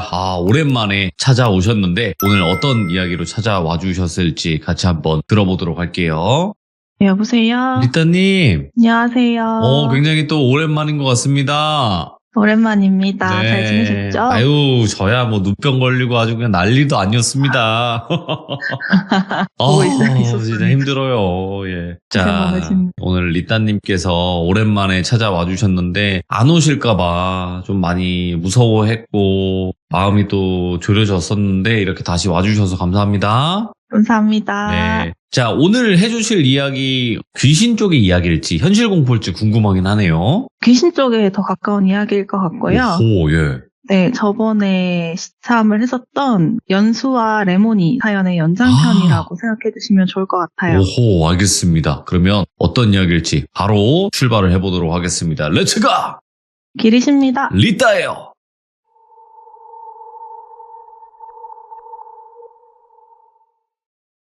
이번 이야기는 말씀드렸다시피 저번 시참 때 얘기했었던 연수하고 레모니 사이의 연장편이고요. 저번 얘기를 혹시 못 들으신 분들을 위해서 잠깐만 요약을 하자면, 제 직장 동료 중에 연수라는 친구가 있고, 네. 연수는 제 한국인 직장 동료면서도 영안이 있는 친구이고요. 그리고 사람이 아닌 것하고는 이야기하지 않는다는 철칙을 가지고 사는 친구입니다. 그리고 저희는 해외에서 공항 서비스 팀으로 일을 하고 있고요. 그리고 레몬이라는 친구는 저하고 연수가 같이 일을 하는 현지 조업팀에 있는 20대 초반의 여직원이고, 레몬이라는 친구가 온라인에서 만났던 한국인 남자친구가 만나보기도 전에 젊은 나이에 병사하게 되고, 그 남자친구의 엄마의 어떤 계략으로 이 레몬이라는 친구가 한국에 갔다가 자기도 알지도 못하는 사이에 그 죽은 남자친구하고 사혼제 같은 걸 치르게 되면서 네. 레몬이 옆에 남자친구의 귀신이 붙게 되고, 또 연수가 그거를 보게 되고, 레몬이 꿈에 그 죽은 남자친구가 계속 나타나기 시작하면서 계속 이렇게 잠을 자려고 하는 그런 이야기였는데요. 네, 사실 제가 지금 장기 휴직 상태라서 레모니를 최근에 보지를 못했는데, 그러다가 얼마 전에 연수한테 연락이 와서 오랜만에 얘기를 되게 길게 하게 됐어요. 그래서 이 이야기는 그때 듣게 된 이야기와 그리고 그 이후에 일어난 일들입니다. 레모니가 그새 좀 괴로운 시간들을 보낸 것 같더라고요. 연수 말로는 레몬이 상태가 너무 안 좋아졌대요. 핏기도 없고 마르기도 마른 건데, 이 사람 자체가 굉장히 어둡고 무단결근도 몇 번 했다고 하더라고요. 그래서 결국에 이 회사 측의 경고를 받게 됐는데, 그래도 그동안 되게 좋게 평가를 받던 직원이라서 회사 측의 권유로 건강상 사유로 휴직을 하게 됐대요. 근데 이제 연수는 레모니 일에 대해서 저한테나 레모니한테나 되게 차갑게 말을 하기는 했었지만, 사실 속으로는 엄청 걱정을 했대요. 지금까지 이런 일로 누군가한테 도움을 주고 싶다는 생각을 해본 적이 없어서 본인도 좀 당황스럽고 어떻게 해야 될지를 몰랐다더라고요. 네, 여전히 연수한테는 어떤 영적인 능력이라든지 그런 거는 없어요. 그냥 보이고 들릴 뿐이지. 그래도 이 얘기를 제가 또 알고 있다 보니까 저한테 고민 상담차 전화를 했더라고요. 어떻게 하면 좋을지. 사실 저는 처음부터 레모니를 무조건 도와줘야 된다는 입장이었어요. 도와주지는 못해도 적어도 좀 알려줘야 된다. 왜냐면 너무 또 맑고 착한 아이였는데 솔직히 딱히 무슨 죄를 진 것도 아닌데 이런 일을 겪어야 된다는 게 좀 부당하다고 생각을 했었거든요. 또 이거는 너무 제 주관적인 시각이고 저는 어쨌든 그런 게 보이지 않고 들리지 않기 때문에 좀 쉽게 생각을 한 거고 연수 입장에서는 또 평생을 지켜오던 그런 철칙을 무너뜨리는 게 쉽지는 않겠다는 생각이 들기도 하긴 했었어요. 네, 사실 연수가 속으로는 그렇게 걱정을 했을지언정 저한테는 그때 당시에 자기는 전혀 개입하지 않겠다는 입장을 상당히 좀 강력하게 말을 했었는데 왜 이제 와서 심경의 변화가 생겼는지 좀 물어봤어요. 일단 그 레모니의 자칭 그 죽은 남자친구라는 귀신이 너무 못돼 처먹은 귀신인 게 좀 치가 떨린다고 하더라고요. 그때 당시에 그 귀신이 연수한테 말을 하기를 자기도 레모니를 너무 사랑하니 많이 막 입을 좀 털더니만 근데 레모니를 너무 못살게 군다고 하는 거예요. 연수는 레모니랑 업무 시간에만 만나기도 하고 사실 뭐 하루에 9시간 근무를 한다고 치면 그중에 레몬이랑 같이 있는 시간은 한 5시간 정도 되거든요. 근데 그 5시간에도 여러 번 목격을 했대요. 레모니를 괴롭히는 순간을. 좀 편한 설명을 위해서 레모니의 죽은 남자친구 귀신을 철수라고 하겠습니다. 철수가 직접 레모니한테 뭐를 하지는 않는데 자꾸 이상한 것들을 끌어모은다는 거예요. 처음에는 철수만 레모니 옆에 붙어 다녔는데 지금은 약간 상한 음식에 파리가 꼬이듯이 온갖 게 우르르 붙어 다닌대요. 예를 들자면 어느 날부턴가 국적은 불문인데 온통 회색깔인 다 벗은 여자가 레모니 팔에 붙어 다니는데 종종 그 손가락을 레모니 관자놀이에 쑥 넣는데요. 예. 그러면 철수랑 그 회색 덩어리가 뒤에서 막 속닥속닥 하기도 하고 키득키득 레모니를 보면서 웃기도 하고 기분 나쁘게 낄낄댄다는 거예요. 근데 그러고 나면 레모니가 머리를 되게 아파한대요. 두통이 되게 심하다고 하면서 진통제를 막 한 움큼씩 먹는데요. 그리고 또 다른 경우는 약간 히스패닉계인데 머리가 다 까진 어린 남자아이가 뒤에서 레모니 머리카락을 양손으로 한 움큼 짚고 방방 뛴대요. 그러면 방방거릴 때마다 레모니 목이 뒤로 확확 넘어간대요. 옆에서 야 너 왜 그래? 이러면은 나 목에 힘이 풀려서 자꾸 힘이 풀려 막 이런 얘기를 한대요. 그래서 레모니가 진통제랑 수면유도제 이런 걸로 약간 절여져 있어가지고 가뜩이나 좀 몽롱했던 애가 정신이 있는 건지 없는 건지도 모르겠고 네. 그런 식으로 레모니한테 어떤 직접적으로 피해가 갈 만한 행동을 하는 귀신들이 많이 붙어 있고 그리고 자기가 보기에는 좀 철수가 사주하듯이 귀신을 부리듯이 그런 느낌을 받았대요. 연수가 철수를 처음을 본 게 벌써 몇 달이 지났거든요. 그러다 보니까 레모니 옆에 붙어 다닌 지도 그만큼이 된 거고 사실 레모니가 철수를 처음 알게 됐고 한국에 가서 그런 일련의 일들을 겪었던 얘기를 연수한테밖에 안 했나 보더라고요. 가족이나 친구한테도 안 했나 봐요.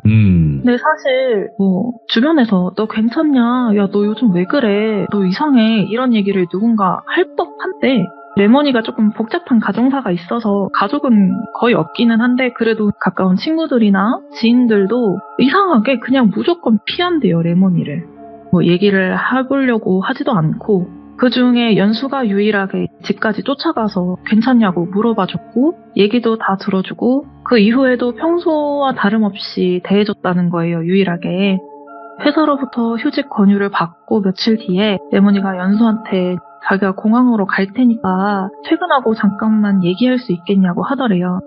그때까지는 연수가 이렇게 막 내키지가 않았대요. 근데 알겠다고 하면서 만나가지고 이런저런 얘기를 했대요. 근데 레모니 말이 사실 본인도 본인 생각에 자기가 지금 정상이 아닌 것 같다. 아무도 나한테 말도 안 걸고 맨날 몸이 아프고 이 세상에 혼자 남겨진 기분이다. 근데 처음에는 그래도 상관없어. 나한테는 철수가 있으니까 하고 이렇게 스스로를 위로하고 넘겼는데 이제는 그 철수도 좀 버겁게 느껴진다고 했대요. 왜냐하면 이 철수가 가면 갈수록 좀 무리한 요구 같은 거를 한다는 거예요. 예를 들자면 둘이 서로 목소리를 못 듣는다고 얘기를 했었는데 그러니까 둘이 바디랭귀지로 대화를 하는 거예요. 근데 한날은 꿈에서 철수가 자기 손목을 막 하는 행동을 하더래요.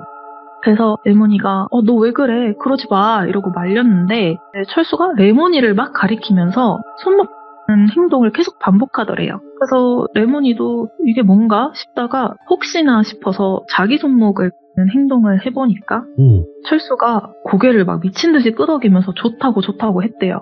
그리고 잠에서 깨면 정신도 없고 좀 몽롱한 채로 그냥 손목도 한번 보고 그런 행동들을 한다는 거예요. 그리고 신체적인 접촉을 한 거는 진작에 했고 꿈에서 관계도 맺고 그러는데 이제는 철수랑 보내는 그런 시간들이 더 이상 행복하지가 않고 무섭대요. 이런 얘기를 하면 아마 자기를 미친 사람으로 볼 수도 있는데 그래도 이 얘기를 아는 사람이 연수밖에 없고 또 다른 사람들은 자기랑 얘기도 안 해주려고 하고 같이 있으려고도 안 하고 이러니까 자기가 너무 답답하고 속상해서 얘기를 해보고 싶었다고 하면서 막 울더래요. 연수가 여기까지 얘기를 들어보니까 원래는 더 이상 엮이기 싫어서 그냥 가볍게 생각을 해보려고 했는데 이 일을 이거는 진짜 심각하다고 생각을 한 거예요.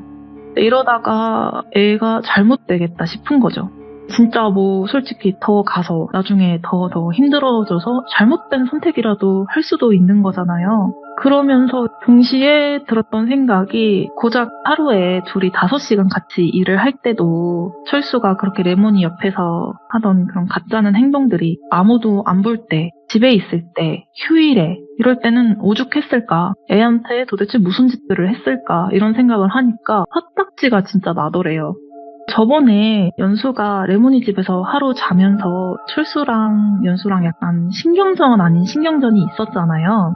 그날 이후로 일할 때 연수가 레모니 가까이에 가면 철수는 더 멀리 떨어지더래요. 이거는 제 생각인데 연수가 기가 좀 세니까 그 기에 놀려가지고 좀 멀찍이 도망가 있는 게 아닌가 싶어요. 말도 안 통하고 이러니까. 가만 보니까 레모니가 휴직도 했겠다. 하루 종일 집에서 잠만 잘 텐데 이렇게 두면은 안 되겠다 싶은 거예요. 그래서 연수가 레모나 나는 너 미친 사람으로 안 보고 네가 얼마나 힘들지 가늠은 안 되지만 어느 정도 이해는 할 수 있어. 내가 뭐 자세한 설명을 못 해주는 거는 네가 이해를 해주길 바라고 너만 괜찮으면 간단하게 좀 짐을 꾸려서 한동안 우리 집에 와서 좀 지내보는 게 어때? 집에 혼자 있어봤자 너 뭐 하겠냐. 그 망할 남자친구나 만나러 잠만 잘 거 아니냐. 그러지 말고 우리 집에서 좀 같이 지내보자. 이렇게 제안을 했대요. 왜냐하면 이제 레모니가 스스로 연수를 그렇게 찾아와서 막 울면서 이런 얘기를 할 정도면 레모니 본인도 어느 정도 좀 철수한테서 벗어나고 싶은 의지가 있는 상태일 거라고 연수는 생각을 했던 거죠. 그래서 정말 다행히게도 레모니도 좋다고 했대요. 저 멀리서 철수가 연수랑 레모니가 얘기하는 거를 지켜보는데 표정이나 내뿜는 아우라가 그렇게 표독스러울 수가 없대요. 근데 그래도 연수는 무섭지는 않았대요. 왜냐면 연수는 100개 이상의 국제 항공사들하고 비행기가 이렇게 왔다 갔다 하는 셀 수 없는 많은 인종이 돌아다니는 이 국제공항에서 진짜 400인승 비행기에 해를 가하는 존재도 본 적이 있고 하다 보니까 저 정도는 좀 가소로운 거죠. 집까지 이렇게 째려봤자지 뭐 어쩔 건데 이런 생각이었대요. 그 길로 계속 연수가 레몬이랑 동행을 했다더라고요. 같이 레몬이 집에 가서 짐도 꾸리고 또 같이 택시 타고 연수 집 앞에 도착을 했는데 연수네 집 건물 안까지만 해도 멀리 떨어져 있기는 했어도 철수가 불러모은 듯한 그런 우글거리는 귀신들도 쫄래쫄래 쫓아 들어오더니 막상 연수 집 호수 앞에 딱 도착을 하니까 더 이상 가까이에 오지를 못하더래요. 그래서 집 문을 열고 레몬이 손을 잡고 이렇게 들어가려고 하는데 저 멀리서 철수가 얘 데리고 어디 가냐? 거기를 왜 들어가냐? 얘 냅두고 너 혼자 들어가 이러더래요. 근데 연수는 역시나 무시를 하고 레몬이랑 같이 집 안으로 들어와서 문을 쾅 닫아버렸대요. 근데 문을 닫는 중간에 철수가 야! 아이씨! 왜 이렇게 소리를 지르는데? 그냥 시끄럽다는 생각만 했다더라고요. 근데 저는 여기서 잠깐 생각이 든 게 연수네 집안에 정말 신줄이 없는 게 맞나? 이게 신줄이 없더라도 적어도 좀 조상 중에 어떤 빌던 분이 계시지 않았을까 이런 생각이 드는 거예요. 아니 집에 귀신이 못 들어간다니까 이거는 뭔가 이게 보호막 같은 게 있지 않나? 이런 생각이 들었어요. 아무튼 그래서 연수가 사실 부모님이랑 같이 살아요. 딸내미가 말도 없이 한밤중에 친구를 데려오니까 어머니 아버님이 좀 놀라셨을 거 아니에요. 일단 레모니를 손님방에 안내를 해주고 짐 좀 풀라고 하고 연수는 부모님 옆으로 갔대요. 그래서 자초지종을 얘기를 한 거죠, 부모님한테. 이 친구가 올해 초부터 해서 이런저런 일을 겪었는데 내가 도저히 그냥 보고만 있기가 좀 힘들어서 말도 없이 데려왔다. 죄송합니다. 근데 어떻게 도와줘야 될지를 모르겠어요. 뭐 이런 얘기를 했대요. 근데 원체 연수 부모님이 연수 하는 일에 일절 태클을 안 걸으신대요. 학생 시절에 공부할 때도 그렇고 뭐 장래희망이라든지 남자친구, 여자친구를 만들거나 뭐 되게 고가의 물건을 사더라도 절대적으로 연수 의견을 존중해 주셨다고 하더라고요. 사실 연수도 이게 조건부 영안이 아니라 좀 절대적 영안을 갖고 있다 보니까 인간관계나 이런 거에 있어서 아주 좀 활동적이지는 못했거든요. 근데 또 그런 모습은 연수 부모님한테는, 특히 어머님은 너무 미안한 마음이 있으시다 보니까 연수의 마음이 가는 대로 살 수 있도록 응원을 많이 해주신 것 같더라고요. 연수 어머님이 레모니 사정을 듣고 그러셨대요. 네가 선한 마음을 가지고 남을 돕는 일은 100번이고 1000번이고 우린 지지한다.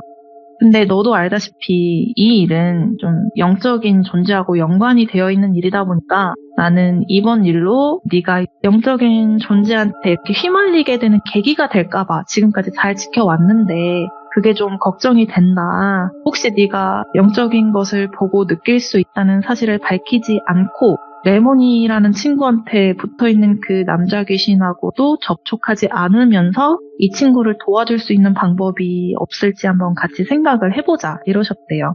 그 사이에 저한테도 전화를 하게 되면서 저랑 연수랑 연수 부모님 이렇게 네 사람이 머리를 싸매고 생각을 해보게 된 거예요. 네. 그때 제가 생각이 난 게 저번 시참 때 한번 얘기를 한 적이 있는데 이 나라에도 한국의 무당 같은 역할을 하는 직업군이 있어요. 보통 점쟁이 또는 주술사라고 하는데 제가 그 생각이 나가지고 제안을 했어요. 그런 사람들을 한번 찾아가 보면 어떨까? 이게 국적도 물론 우리랑 다르고 뭔가 한국의 샤머니즘이랑은 좀 다르기야 하겠지만 이게 결은 비슷하다고 생각을 했거든요.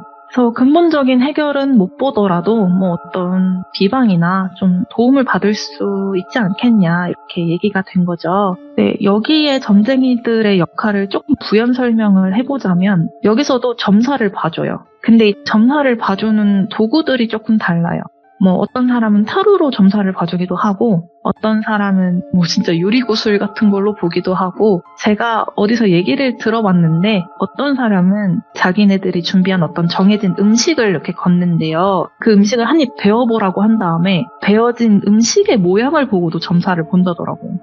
되게 다양한 것 같아요, 각자 방식이. 근데 대체적으로 유사한 부분이 뭐냐면 그 점사가 의뢰인의 과거나 현재보다는 좀 미래를 위주로 많이 봐주는 것 같아요. 예언이라고 하죠. 아무튼 찾아가보기로 얘기가 됐고 근데 이왕 갈 거 용하다고 소문이 난 집에 가야 되지 않겠나 싶어서 좀 알아보기 시작했어요. 인터넷도 찾아보고 했는데 사실 저도 한 번도 직접 가본 적이 없어서 어떤 집이 용한 집인지 좀 구분하기가 어렵더라고요. 네. 그러면서 주변 지인들한테 혹시 좀 잘 보는 점쟁이 아는 사람 없냐 뭐 이렇게 좀 물어보다가 제 직장 한참 상사이자 저한테는 약간 대모님 같은 분이 계세요. 60대 초반이신데 그분한테 한번 넌지시 이렇게 물어보니까 자기가 15년째 분기마다 점사를 보러 가는 집이 있는데 거기 한번 가볼래? 하시면서 추천을 해주시더라고요. 근데 거기가 진짜 용하긴 한가 봐요. 내년 중순까지 예약이 꽉 차 있어가지고 갈 수가 없는 거예요. 저희는 당장 가고 싶은데 그래서 이 직장 상사분한테 좀 단골 SOS를 좀 쳐가지고 점쟁이분이 하루 영업 마감하시고 밤에 오라고 하셨어요. 근데 저도 너무너무 궁금해서 연수한테 나도 좀 데리고 가라고 했어요. 네. 뭐 어떤 식으로 점사를 보는지 뭐 어떤 얘기 하는지 너무 궁금한 거예요. 그래라 뭐 맘대로 해 이래가지고 같이 가게 됐습니다. 제가 레모니보다 한참 먼저 휴직을 했기 때문에 레모니랑은 진짜 오랜만에 보는 거였는데 네. 마지막으로 봤을 때보다 되게 건강해진 거예요. 약간 예전 모습도 살짝 보이고 진짜 레모나 같던 그런 모습도 보이고 살도 조금 오르고 얼굴빛도 되게 밝고 너무 보기 좋더라고요. 그래서 야, 너 어떻게 이렇게 좋아졌냐 이랬더니 처음 레모니가 연순의 집에 와서 지내기 시작하고 점사를 보러 가기까지 한 몇 주 정도 텀이 있었거든요. 근데 그동안 레모니가 뭘 했냐? 연순의 집에서 잠만 잤대요. 근데 이 남자친구를 만나려고 잠을 잔 게 아니고 진짜 오랜만에 아무 꿈 안 꾸고 푹 자는 거 있잖아요. 꿈을 한 번도 꾼 적이 없대요, 연순에서. 하루 종일 자고 일어나면 연수 어머님이 해주시는 집밥 먹고 한국 드라마 쫙 보고 또 자고 그렇게 몇 주를 보냈다더라고요. 근데 같은 시각에 연수는 출근을 해야 되잖아요. 연수가 집 밖에 들락날락 할 때 철수가 저 먼 발치에서 죽을 치고 기다리는데 예? 연수가 보일 때마다 아주 발악을 했다는 거예요. 레몬이 내놓으라고. 다 비틀어놨는데 네가 뭔데 채가냐. 레몬이는 나랑 있어야 행복하다. 걔는 나 없으면 안 된다. 막 이러면서 가뜩이나 몇 가닥 안 남았대요. 철수 머리카락이. 근데 그 안 남은 머리카락을 막 쥐어 뜯으면서 악을 쓰더래요. 물론 연수는 눈길도 안 주고 지나치고 그렇게 시간이 좀 지나니까 철수의 그 음침하고 은산한 그 기운이 막 이런 게 좀 줄어들더니 예? 전 보러 가는 날 레몬이랑 연수랑 같이 집 밖을 나왔는데 철수가 연수네 집 저 멀리 코너에 쭈그리고 앉아가지고 무릎에 얼굴을 파묻고 레몬이가 지나가는 것도 모르더래요. 그렇게 그날 집 밖을 나왔고 저도 만나서 저희 셋은 늦은 밤 용하다는 점쟁이를 만나러 갔습니다. 저희가 만났던 분은 타로로 점을 봐주시는 분이었어요. 되게 인자하게 웃으시면서 이렇게 앉으라고 하시더라고요. 보조 역할로 보이는 분이 차도 내주시고 쿠키도 주셨어요. 오손도손 앉아있는데 점쟁이 분이 레몬이를 딱 보시더라고요. 유심히 보시다가 너 때문에 친구들이 다 같이 왔구나. 고마운 친구들이네. 오래오래 함께할 소중한 친구들이다. 이러시는 거예요. 그리고 카드 몇 장을 직접 뽑으세요. 저희한테 뽑으라고는 안 하더라고요. 근데 직접 이렇게 뽑으시더니 갑자기 표정이 차게 팍 식는 거예요. 그러면서 야, 너는 친구 복은 있는데 남자 복이 너무 없다. 야, 너는 이성을 곁에 두면 안 된다. 야, 너는 결혼도 못 하겠다. 이러면서 되게 매섭게 레몬이를 보시는 거예요. 그래서 연수가 안 그래도 이 친구가 남자를 하나 잘못 만나서 지금 고생을 하고 있다. 좀 도움을 주실 수 없겠냐라고 했거든요. 그랬더니 그 점쟁이 분이 연수를 이렇게 올려다보시면서 도움은 네가 줘야 될 것 같은데 하시더니 카드를 또 몇 개 뽑아요. 카드를 막 이렇게 보시더니 그 차게 식었던 얼굴이 다시 인자하게 이렇게 풀리면서 너무 좋은 친구를 둬서 너무 다행이다. 너희 둘 다 가까운 미래에는 행복하다고 나오네. 이러시는 거예요. 그래서 저희가 그게 뭔 말인가 이러고 좀 갸우뚱하고 있는데 그 점쟁이가 하는 말이 이게 무슨 말인지 모르겠냐. 너희 둘이 같이 살면 모든 게 해결돼. 둘이 룸메이트 하라는 얘기야. 이러면서 더도 말고 덜도 말고 딱 5년만 같이 살아. 그 이후로는 갈라서든지 계속 같이 살든지 상관없다고. 너희 둘이 상성이 너무 잘 맞는다. 하나는 얼음이고 하나는 햇살이야. 둘이 같이 살면 진짜 재밌게 잘 지낼 거야. 어차피 둘 다 이성은 못 만나. 둘 다 결혼도 못해. 이러시는 거예요. 근데 저는 그 얘기 듣고 속으로 유레카 했어요. 그냥 지난 날들을 좀 돌이켜보면 연수는 기가 세고 철수는 연수 곁에 못 오고 연수 집에도 못 들어가고 그러면 레몬이 옆에 연수가 계속 같이 있으면 결과적으로 철수도 레몬이 곁에 못 오는 게 아니겠나.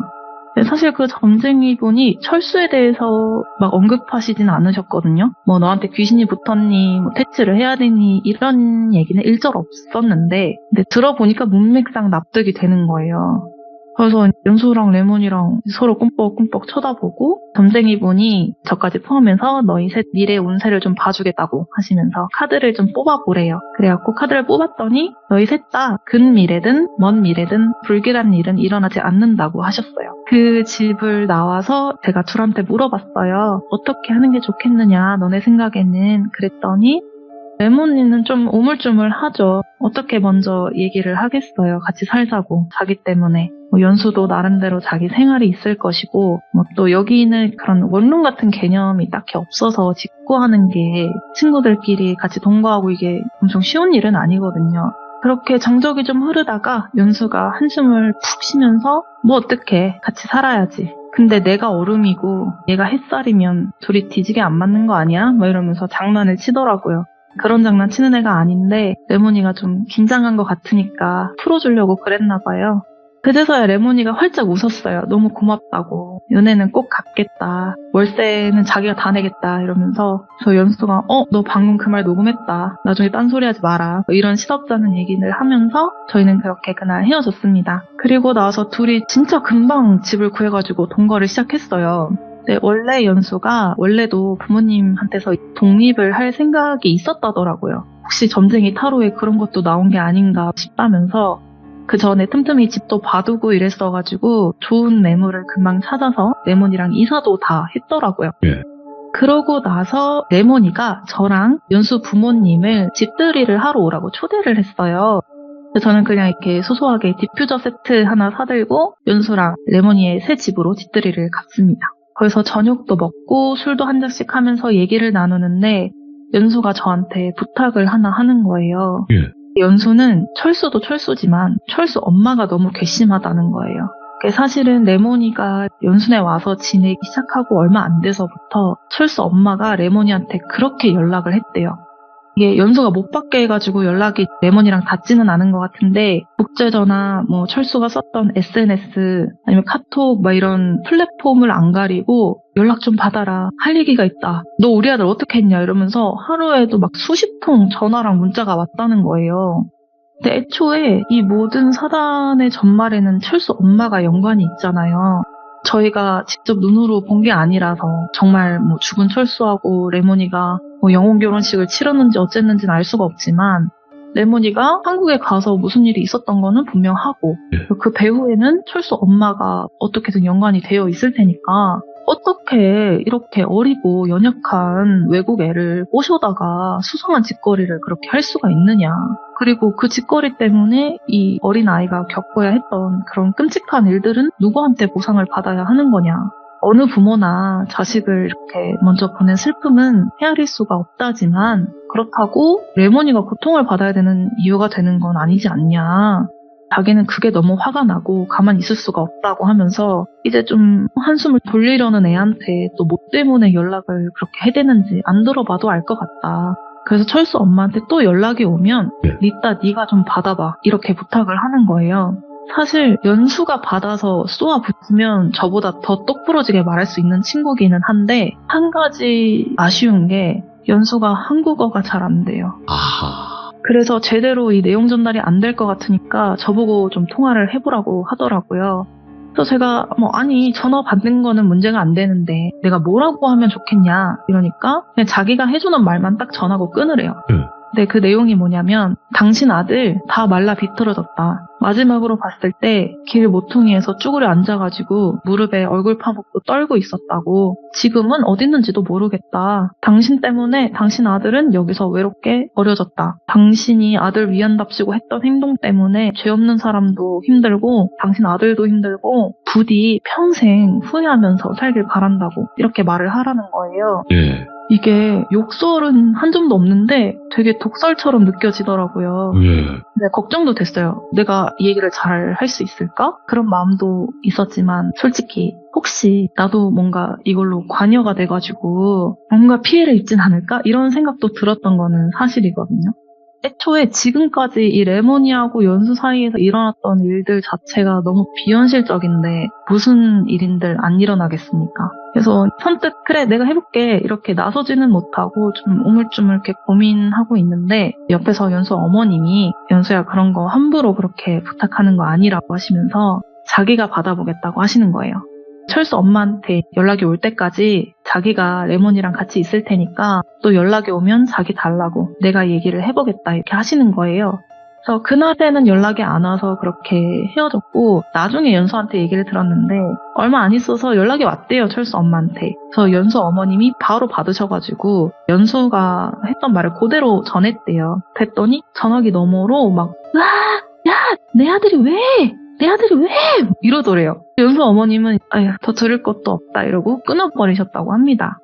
그날 이후로 레모니는 모든 걸 완전히 새로 시작하게 됐대요. 핸드폰 번호도 바꾸고 SNS 계정도 다 삭제하고 새로 만들고 꿈속 남자친구한테 보여주려고 샀었던 약간 야식꾸리한 옷들도 다 버려버렸대요.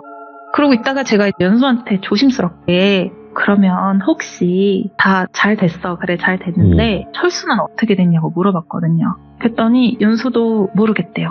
마지막으로, 진짜 마지막으로 길 모퉁이에서 그렇게 쭈그리고 앉아서 레몬이도 못 알아보던 그 모습을 마지막으로 더 이상 안 보인다고 하더라고요. 철수 말고 레몬이를 둘러쌀 만큼 그렇게 우글거리던 작고 큰 그런 귀신들도 이제는 안 보이고, 레몬이는 지금 온전히 레몬이 그대로 있는 상태라고. 아, 내가 레몬이 옆에 있는 효과가 이 정도면 진작에 좀 붙어서 도와줄 걸 그러면서 막 웃더라고요. 예.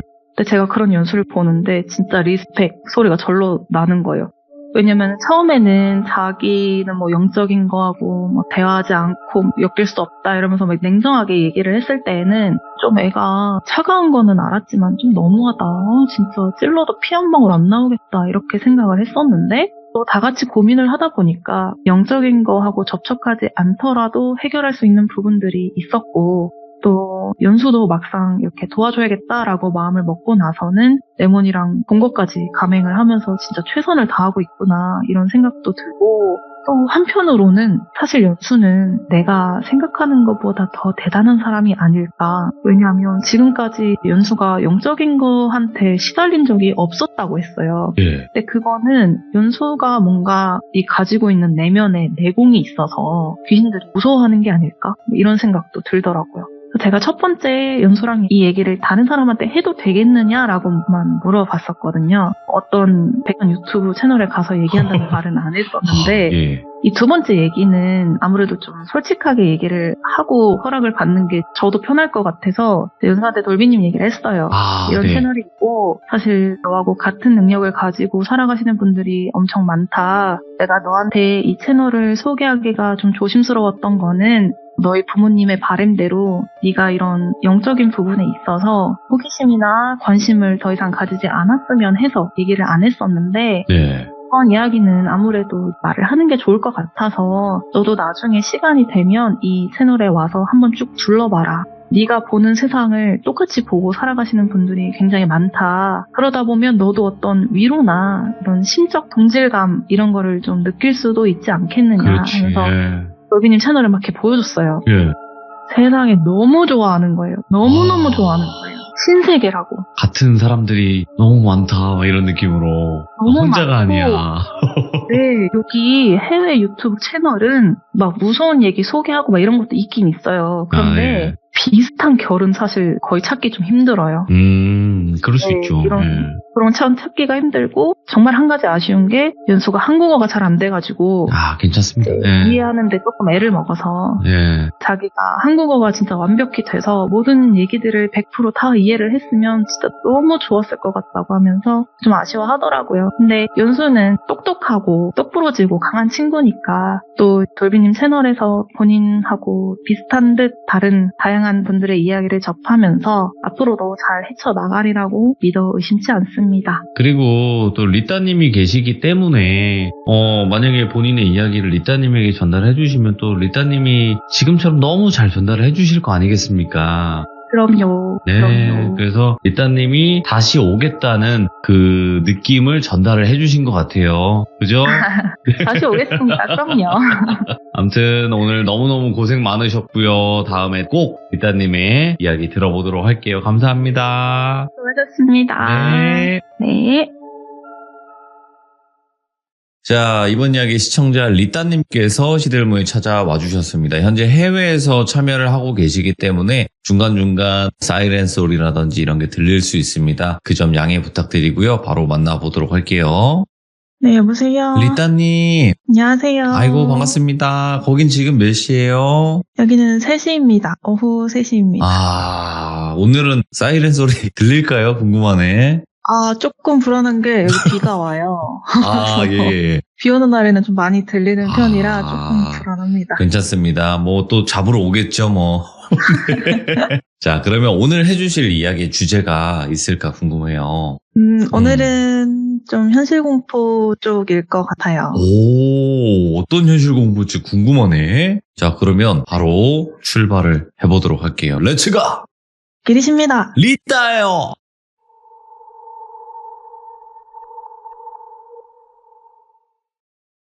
이번 이야기는 저희 사촌 여동생에게 일어났었던 일을 한번 얘기해 보려고 합니다. 그때는 사촌 동생이 17살, 고등학교 1학년 겨울에 겪었던 일이라고 하더라고요. 그 사촌 동생 가족이 저한테는 작은 아빠, 숙모, 친척 오빠, 친척 동생 이렇게 4가족이었고 제가 그때 당시를 회상을 해봐도 동생이 자기 오빠랑은 사이가 별로 안 좋았어요. 친척 동생이랑 친척 오빠는 나이 차이가 3살 차이가 나거든요. 근데 솔직히 남매 사이가 천차만별이잖아요. 사이가 좋은 남매도 있고 원수처럼 맨날 싸우는 남매도 있고 할 텐데 이 집은 싸우지도 않아요. 그냥 서로 없는 사람 취급을 해야 된다고 할까? 네. 저는 외동이라서 잘 네. 모르는 부분이긴 한데 집에서 한마디도 안 하고 각자 방에서 잘 나오지도 않았대요.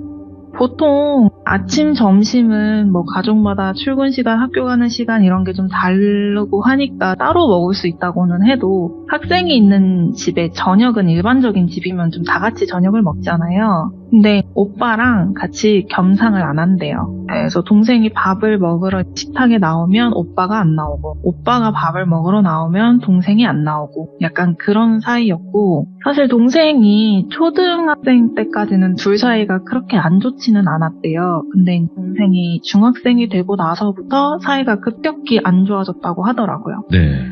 부모님도 둘 사이를 포기해버린 거예요. 부모님 입장에서는 형제가 많지도 않고 딸랑 둘인데 잘 지내보라고 타일러도 보고 혼내도 보고 이런저런 반복들을 시도를 해보셨는데 한 살 한 살 학년이 올라가고 사춘기도 찾아오고 하면서 그런 부모님의 노력은 별로 도움이 안 됐대요. 저도 이제 1년에 한 번 정도 이렇게 한국에 방문을 하면 그 동생 집에서 하루 이틀 묵고 그러기도 했는데 집 분위기가 얼음장이에요. 그래서 한 번은 제가 물어본 적이 있어요. 너네 사이가 왜 이렇게 안 좋아? 보는 사람이 숨이 막힌다 그랬는데 사실 동생한테는 오빠를 싫어하게 된 이유가 있었던 거예요.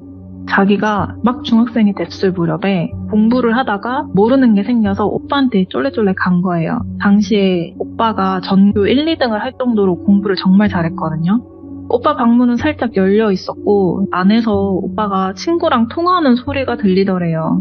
그래서 통화 끝날 때까지 좀 기다려야겠다 하고 문 앞에 잠깐 서 있는데 통화 내용이 들렸다는 거예요. 근데 그 내용이 야, 내 동생 진짜 개못생겼어. 같이 있으면 진짜 쪽팔려. 성격도 그지 같고 진짜 내 동생인 게 너무 창피해. 진짜 끔찍하다. 이런 얘기를 했다는 거예요. 자기 친구한테 오빠가. 근데 그 얘기를 듣고 동생이 그야말로 충격을 받은 거예요. 아니, 오빠가 나를 저렇게 생각한다고? 이러면서 아니 사실 동생은 내심 자기 오빠가 자기 오빠인 거에 대해서 좀 나름 자부심을 갖고 있었대요. 왜냐면 오빠가 공부도 그때 굉장히 잘했고 키도 엄청 훤칠하고 생긴 것도 멀끔해서 인기도 되게 많았거든요. 근데 동생이 내가 동생인 게 왜 창피해? 내가 어때서? 이런 생각에 자기 방으로 들어가서 한참을 씩씩거렸대요. 너무 열이 받아가지고 눈물도 찌끔찌끔 나더래요. 그때부터 오빠랑은 상종 안 한다 이렇게 생각을 하고 한마디로 오만정이 떨어진 거죠. 아무리 가족이라고 해도 끔찍하다는 얘기를 들었으니까 얼마나 상처를 받았겠어요. 그 이후로 둘 다 서로 없는 사람 취급을 하면서 그렇게 지내온 거예요. 이제 동생은 17살 고등학생이 됐고 오빠는 20살 대학생이 됐대요. 근데 오빠가 대학을 집이랑 되게 가까운 데 붙어가지고 따로 자취를 하지는 않았대요. 근데 1학기가 끝나고 2학기 때 군대에 입대를 하게 되고 동생은 그제서야 오빠랑 완전히 분리가 된 거죠. 너무 좋았대요. 그냥 오빠라는 존재가 같은 집에 없다는 사실로도 숨통이 확 튀는 것 같았대요. 그래서 동생네가 그때 살던 아파트에 한 5년 정도 살았을 때였고 그 왜 옛날 아파트 아시죠? 복도식 아파트 많이 등장하는 복도에 창이 나 있는 방이 있고 그 창도 불투명하고 이렇게 되어 있잖아요. 근데 동생네 그 복도 쪽 방이 원래는 오빠 방이었대요. 근데 오빠가 군대를 갔으니까 또 그 방이 동생 방보다 좀 더 컸고 그랬다 보니까 작은 아빠를 쫄라가지고 방을 바꿨었대요. 그러던 어느 날 동생이 아무래도 공부를 잘하던 오빠를 뒀다 보니까 부모님의 기대에 좀 더 부응을 하고자 열심히 공부를 하던 때였대요, 그때가. 그래서 새벽까지 공부를 하고 잠들고 또 아침 일찍 일어나서 독서실에 가고 그랬다고 하더라고요. 그날도 공부를 하다가 이렇게 선잠에 들은 거예요. 선잠에 들었는데 창문 밖에서 찹찹찹 그 선명한 발소리 때문에 잠깐 잠에서 깼대요. 맨발로 바닥을 걸을 때 나는 소리, 그런 발소리가 났대요. 이 시간에 누가 지나가나 싶었는데 발소리가 복도 왼쪽에서 오른쪽으로 이렇게 천천히 지나가다가 동생 방 창문 앞에 멈췄대요. 한동안 멈춰 있다가 다시 이번에는 오른쪽에서 왼쪽으로 소리가 옮겨가다가 또 동생 방 창문 앞에서 멈추고, 이거를 몇 번 반복하더래요. 그래서 잠결에 들은 거라서 동생이 나 또 가위 눌렸구나 싶었대요. 사실 동생이 어렸을 때부터 가위도 되게 자주 눌리고 외가 쪽에 무업을 하시는 분도 계세요. 그래갖고 귀신이나 뭐 영적인 존재를 되게 강하게 믿거든요. 그래서 은근히 겁도 되게 많고 나도 언젠가는 귀신 같은 거를 보게 되면 어떡하지? 막 이렇게 걱정도 많이 하던 친구였어요. 근데 그날 한 가지 평소 놀리던 가위랑은 조금 다르다고 느낀 게, 평소에는 가위에 눌리면 몸이 그냥 안 움직여지고 누워있는 자기 자신이 보이거나 뭐 주변이 보이거나 그냥 그 정도였는데, 무슨 소리를 듣는다든지 귀신의 형체가 나온다든지 그런 적은 없었다더라고요. 근데 이번에는 맨발 소리가 선명하게 들렸다는 거예요. 꿈이 아닌 것처럼. 그래서 조금 무섭기는 했지만 그냥 졸리니까 다시 잠에 들었다고 합니다. 그리고 또 한 일주일 정도가 지났을 때 역시나 새벽에, 그날은 동생이 아직 공부를 하고 있었대요. 보통 늦은 밤에 방에 스탠드 하나 켜놓고 공부를 하고는 했는데, 그러다 보면 방이 어둡잖아요. 그러고 있는데 창문 너머 복도 벽 쪽에서 스스스스 하는 소리가 들렸대요. 그래서 이게 무슨 소리지? 하고 창문 쪽을 이렇게 보니까 복도에 센서등이 켜져 있었대요. 근데 동생도 조금 의아한 게, 자기가 매일같이 새벽까지 공부를 해도 평소에는 밤 12시가 넘어가거나 하면은 복도에 왔다 갔다 하는 사람이 거의 없는데 센서등이 켜져 있으니까 누가 있나? 이러고 창문을 이렇게 응시하고 있는데, 창문 아래쪽에서부터 사람같이 보이는 정수리부터 목까지 있는 실루엣이 천천히 올라오더래요. 근데 그런 실루엣이 나오려면 동생 방 창문 너머에 복도 벽에 딱 붙어 있어야 나올 수 있는 실루엣이었다는 거예요. 예? 자기는 지금 잠을 자고 있는 것도 아닌데 보통 멀쩡한 상태에서도 가위가 눌릴 수가 있나? 이런 생각을 하다가 혹시 저거 귀신인가? 이렇게 된 거죠. 그때부터 너무너무 무서웠대요. 특히 자기가 평소에 걱정을 하던 부분이 실현이 됐다는 생각이 들면서 손발이 덜덜 떨렸던 거죠. 저는 이 얘기 듣고 좀 합리적인 생각이라고 생각을 한 게, 이 새벽에 모르는 사람 집 창문에 딱 붙어서 그 방안을 쳐다보고 있었던 게 사람이라고 생각을 하면 그게 더 소름이 끼치잖아요? 당연히 동생도 저거는 귀신이 확실하다 이렇게 생각을 한 거죠. 그래서 무서워가지고 목소리도 안 나오고 한동안 얼어붙어 있는데, 그 창문 너머 실루엣 쪽에서 너는 좋겠다, 부럽다, 괴롭힐 거야 이렇게 속닥속닥 거리더래요. 근데 그 소리가 좀 어린 여자아이 목소리였대요. 동생이 그 소리를 듣고 소리를 막 지르면서 부모님한테 달려간 거예요. 방금 귀신 봤다, 여자아이 귀신을 봤다 이러면서 막 우니까 부모님은 달래주시죠. 네가 요새 피곤해서 그래, 막 허해져서 그래 이러고 쉬엄쉬엄 해라, 오늘 엄마 아빠랑 같이 자자, 그냥 이렇게 하시더래요. 그날은 그렇게 부모님이랑 같이 자고 약간 하나의 해프닝으로 넘어갔다고 합니다. 근데 원래 또 공부한다고 잠을 얼마 못 자던 애가 밤이 되면은 또 뭐를 보게 될까봐 은근히 신경이 쓰이고, 근데 또 그때 고등학생 이렇게 공부 잘하는 애들은 자기 하루 목표치라는 게 있대요. 그래서 그거만큼은 매일 해야 된다, 약간 이런 강박이 있는데, 그러다 보니까 스트레스도 많이 받고 점점 몰골이 안 좋아지는 거예요, 동생이. 그리고 또 일주일쯤이 지났을 무렵에 동생이 방에서 자고 있었대요. 근데 또 복도 쪽에서 찹찹찹 발소리가 들렸대요. 얼마 전에 들어본 적이 있는 그 발소리였대요. 근데 그 소리가 천천히 다가오더니 동생 방 창문 앞에 섰대요. 동생은 최근에 겪은 일도 있고 하다 보니까 바짝 긴장이 되더래요. 이번에 또 뭐지? 또 귀신인가? 하고 숨을 죽이고 있는데, 동생이 표현을 하기를 되게 높고 갈라지는 목소리랑 되게 낮은 목소리가 번갈아가면서 창문 앞에서 대화를 했대요. 알아들을 수 없는 말로 대화를 했다는 거예요. 동생이 해준 거를 조금 따라해보자면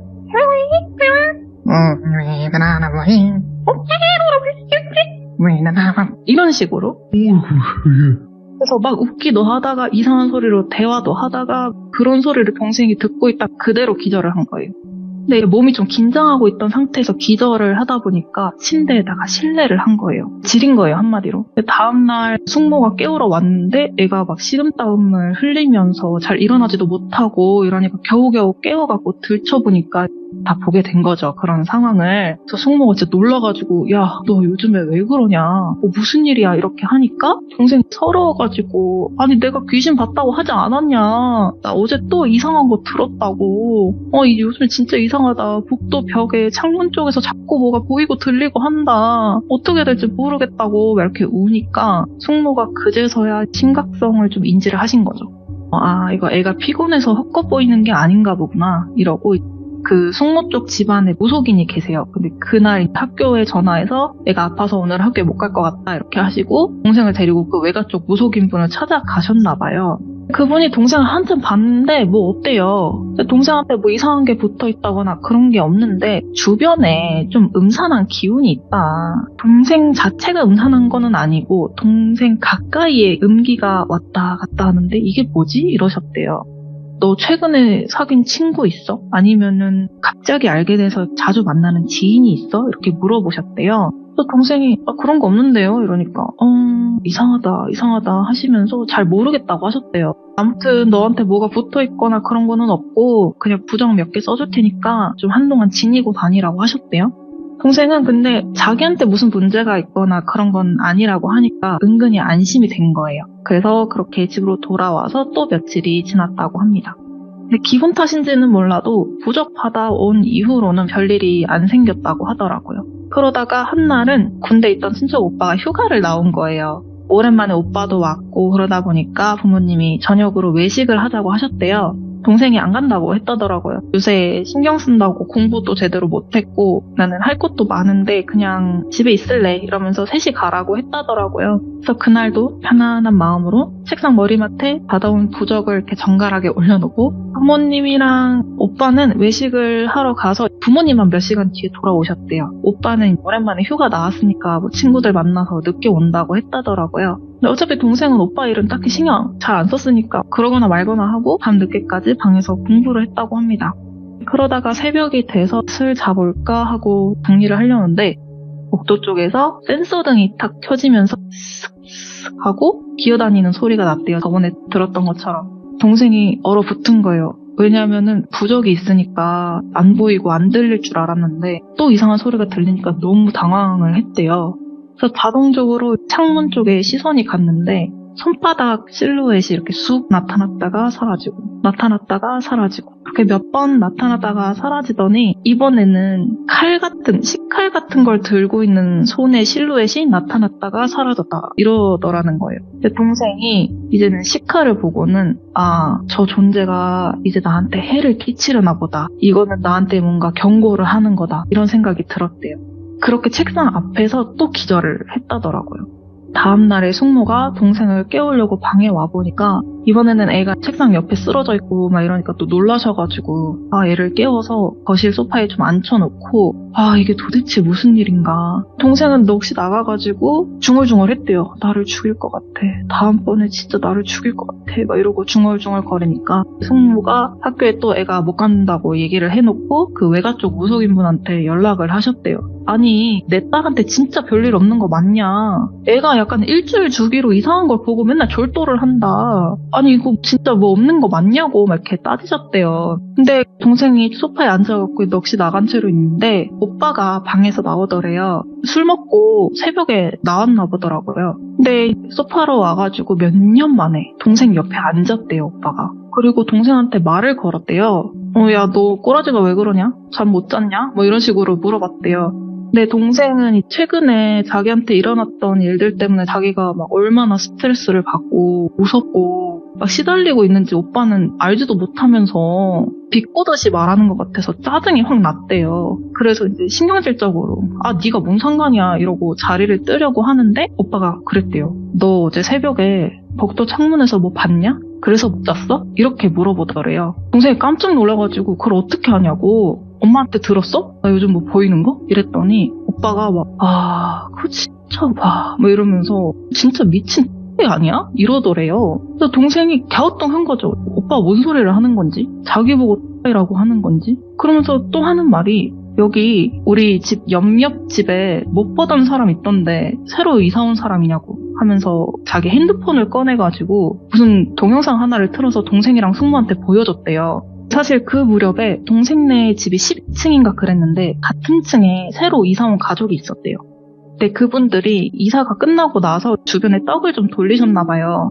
근데 저녁에 누가 초인종을 눌러가지고 동생이 문을 열어주니까 그 새로 이사 온 그 집 사람들이더래요. 30대 부부였대요. 근데 여자분이 뭐 안녕 학생 부모님 계셔? 이래가지고 동생이 부모님을 불러서 문 앞에서 다 같이 인사를 한 거예요. 근데 동생이 부모님 계시고 저희 아빠예요 엄마예요 이렇게 하는데 그 30대 부부 중에 아내분이 이렇게 뒤를 쳐다보면서 자녀분은 따님 하나신가 봐요 이렇게 물어봤대요.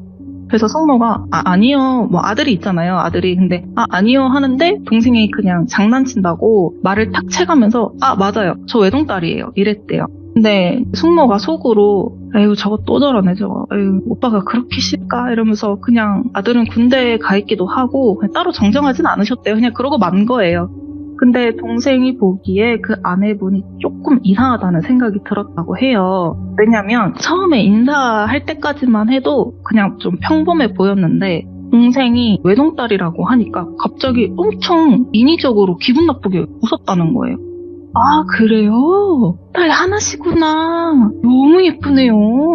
고등학생? 사실 저도 뱃속에 아기가 있는데 딸이거든요. 너무 설레요. 막 이러면서 눈을 동그랗게 뜨고 동생을 빤히 쳐다보더래요. 근데 숙모나 작은 아빠는 뭐 이상한 느낌 못 받으셨나 봐요. 그래서 숙모가 어머 공주님 있구나 뱃속에 몇 주째예요? 이렇게 물어보셨는데 숙모 말에는 대답을 안 하고 동생한테 시선을 고정을 시키고 계속 학생 너무 예쁘게 생겼다.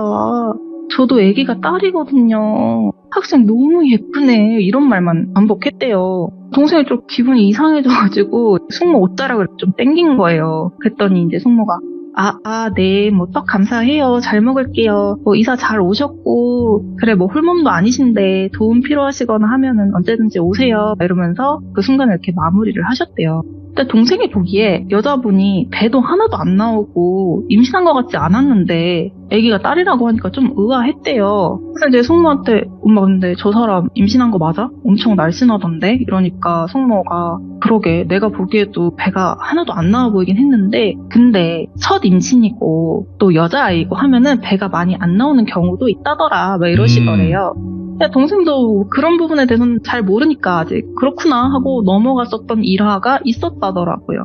근데 동생이 칼을 든 손을 본 날 밤에 오빠는 부모님이랑 외식하고 이제 오랜만에 친구들 만나서 술을 좀 먹고 새벽 2시쯤에 아파트로 다시 들어왔대요. 오빠가 12층으로 올라오고 나서 집에 들어가기 전에 그러면 안 되는데 비상계단 쪽에서 담배를 피고 있었대요. 담배를 막 피고 있는데 복도 저쪽에서 이렇게 부시럭부시럭 소리가 들려가지고 흠칫하고 본 거예요. 왜냐면은 비상계단에서 담배 피고 있는 모습을 다른 주민이 좀 보면은 껄끄러운 상황이 생길 수도 있잖아요. 그래갖고 순간 몸을 뒤쪽으로 확 숨긴 거예요. 그리고 나서 사람이 있나 없나 싶어서 다시 아까 그 소리가 나던 쪽을 봤는데 자기네 집 옆집에서 어떤 여자가 맨발로 조심히 나오더니 주변을 두리번 보더래요. 근데 아무도 없다고 판단을 했는지 갑자기 무릎을 팍 꿇고 엎드려가지고 아직 걸음마 못 된 아기가 이렇게 엉금엉금 기어가는 포즈로 동생네 집 쪽으로 기어가고 있었대요. 근데 무슨 보자기 같은 거를 등에 둘러매고 뭐를 한 가지 이렇게 가지고 가더래요. 그때는 뭘 가지고 가는지 몰랐는데 일단 지금 눈에 보이고 있는 상황이 좀 기괴한 상황이잖아요. 근데 그 여자가 기어갔고 동생 방 복도 쪽 창문에 가까워져서는 창문 밑 복도 벽에 딱 붙어서 창문 위로 양손을 이렇게 올렸다 내렸다 하더래요. 한참을 그러다가 등에 맨 보자기에서 뭐 이렇게 주섬주섬 꺼내는데 칼 2자루를 꺼내가지고 양손에다가 이렇게 잡고 또 창문 위로 올렸다가 내렸다가 그러다가 또 날 끝으로 창문을 이렇게 톡톡 두드리기도 하고 그러더라는 거예요. 근데 그 여자가 움직일 때마다 그 복도 센서등이 켜졌다가 꺼졌다가 해가지고 그 여자가 하는 행동이 잘 보였대요. 근데 그 여자가 중간중간에 고개를 이렇게 푹 숙이고 터져나오는 웃음을 꾹꾹 참더래요. 너무 재밌어 죽겠다는 듯이 이런 식으로 웃더래요. 그래서 오빠가 그 광경을 보고 내가 지금 뭘 보고 있는 거지 싶어서 급하게 핸드폰을 들어서 몰래 촬영을 했나 보더라고요. 근데 그 여자가 칼을 들고 있기도 했고 오빠가 그때 술도 먹었어서 당장 저 사람한테 다가가면은 자기도 위험할 수 있다고 판단을 했나 봐요. 그래서 일단 그날은 그 여자가 다시 옆집으로 들어갈 때까지 기다렸다가 오. 자기도 자기 집에 들어가고 다음날 아침이 돼서 동생이 막 책상 앞에 기절해 있었다고 하고 엄마는 막 이리저리 전화하고 막 이러니까 동생한테 와서 자기가 본 거를 동생도 본 게 맞는지 확인을 한번 해본 거였고 동생이 하는 말이 이번 일이 처음이 아니라 거의 한 달 정도를 일주일에 한두 번 꼴로 이상한 걸 보고 듣고 했다 이렇게 얘기를 하니까 그런 게 자기는 퍼즐이 맞춰진 거죠. 아, 그 옆집에 어떤 여자가 이상한 짓거리를 하나 보다. 근데 동생이랑 숙모랑 오빠가 보여준 그 동영상을 보는데 그 이상한 행동을 하는 그 여자가 한 달 전쯤에 새로 이사와서 떡을 돌리던 그 집 아내분이었다는 걸 확인을 한 거예요. 그래갖고 숙모가 놀라서 어머머 저 여자가 저기서 뭐 하는 거야 지금? 저 우리 집 복도 아니야? 이러면서 동생도 기가 막혀서 말이 안 나오는 거죠. 지금 이게 무슨 짓인지. 일단 제일 첫 번째로 동생이 소름이 끼쳤던 거는 자기는 차라리 자기가 보고 들린 게 어떤 영적인 존재면은 차라리 낫다 이거예요. 근데 그게 사람일 거라고는 상상도 못했었고 생각을 해보니까 자기가 이 집에서 지금 5년을 넘게 살았는데 이런 일이 생기기 시작한 게 그 부부가 이사 오고 나서부터 시작이 된 것도 기억이 난 거예요, 시기상. 근데 또 한편으로는 어이도 없었대요. 아니 아무리 그래도 그렇지 내가 어떻게 이게 사람인 거를 못 알아챘을까. 근데 보니까 동생이 너무 극도의 공포심, 불안 이런 게 섞인 상태에서 그런 일을 겪었다 보니까 자기가 귀신이라고 믿고 보니까 귀신같이 보였던 것 같대요. 근데 숙모가 이제 화가 날 거 아니에요. 저 여자는 우리가 막 힘든 일 있으면 찾아오라고 덕담도 해주고 이사 잘 왔다고 환영도 그렇게 해줬는데 어떻게 이럴 수가 있냐. 내 딸한테 무슨 앙심이 있어서 저런 짓을 하냐 이러면서 오빠랑 같이 옆집으로 가셨대요.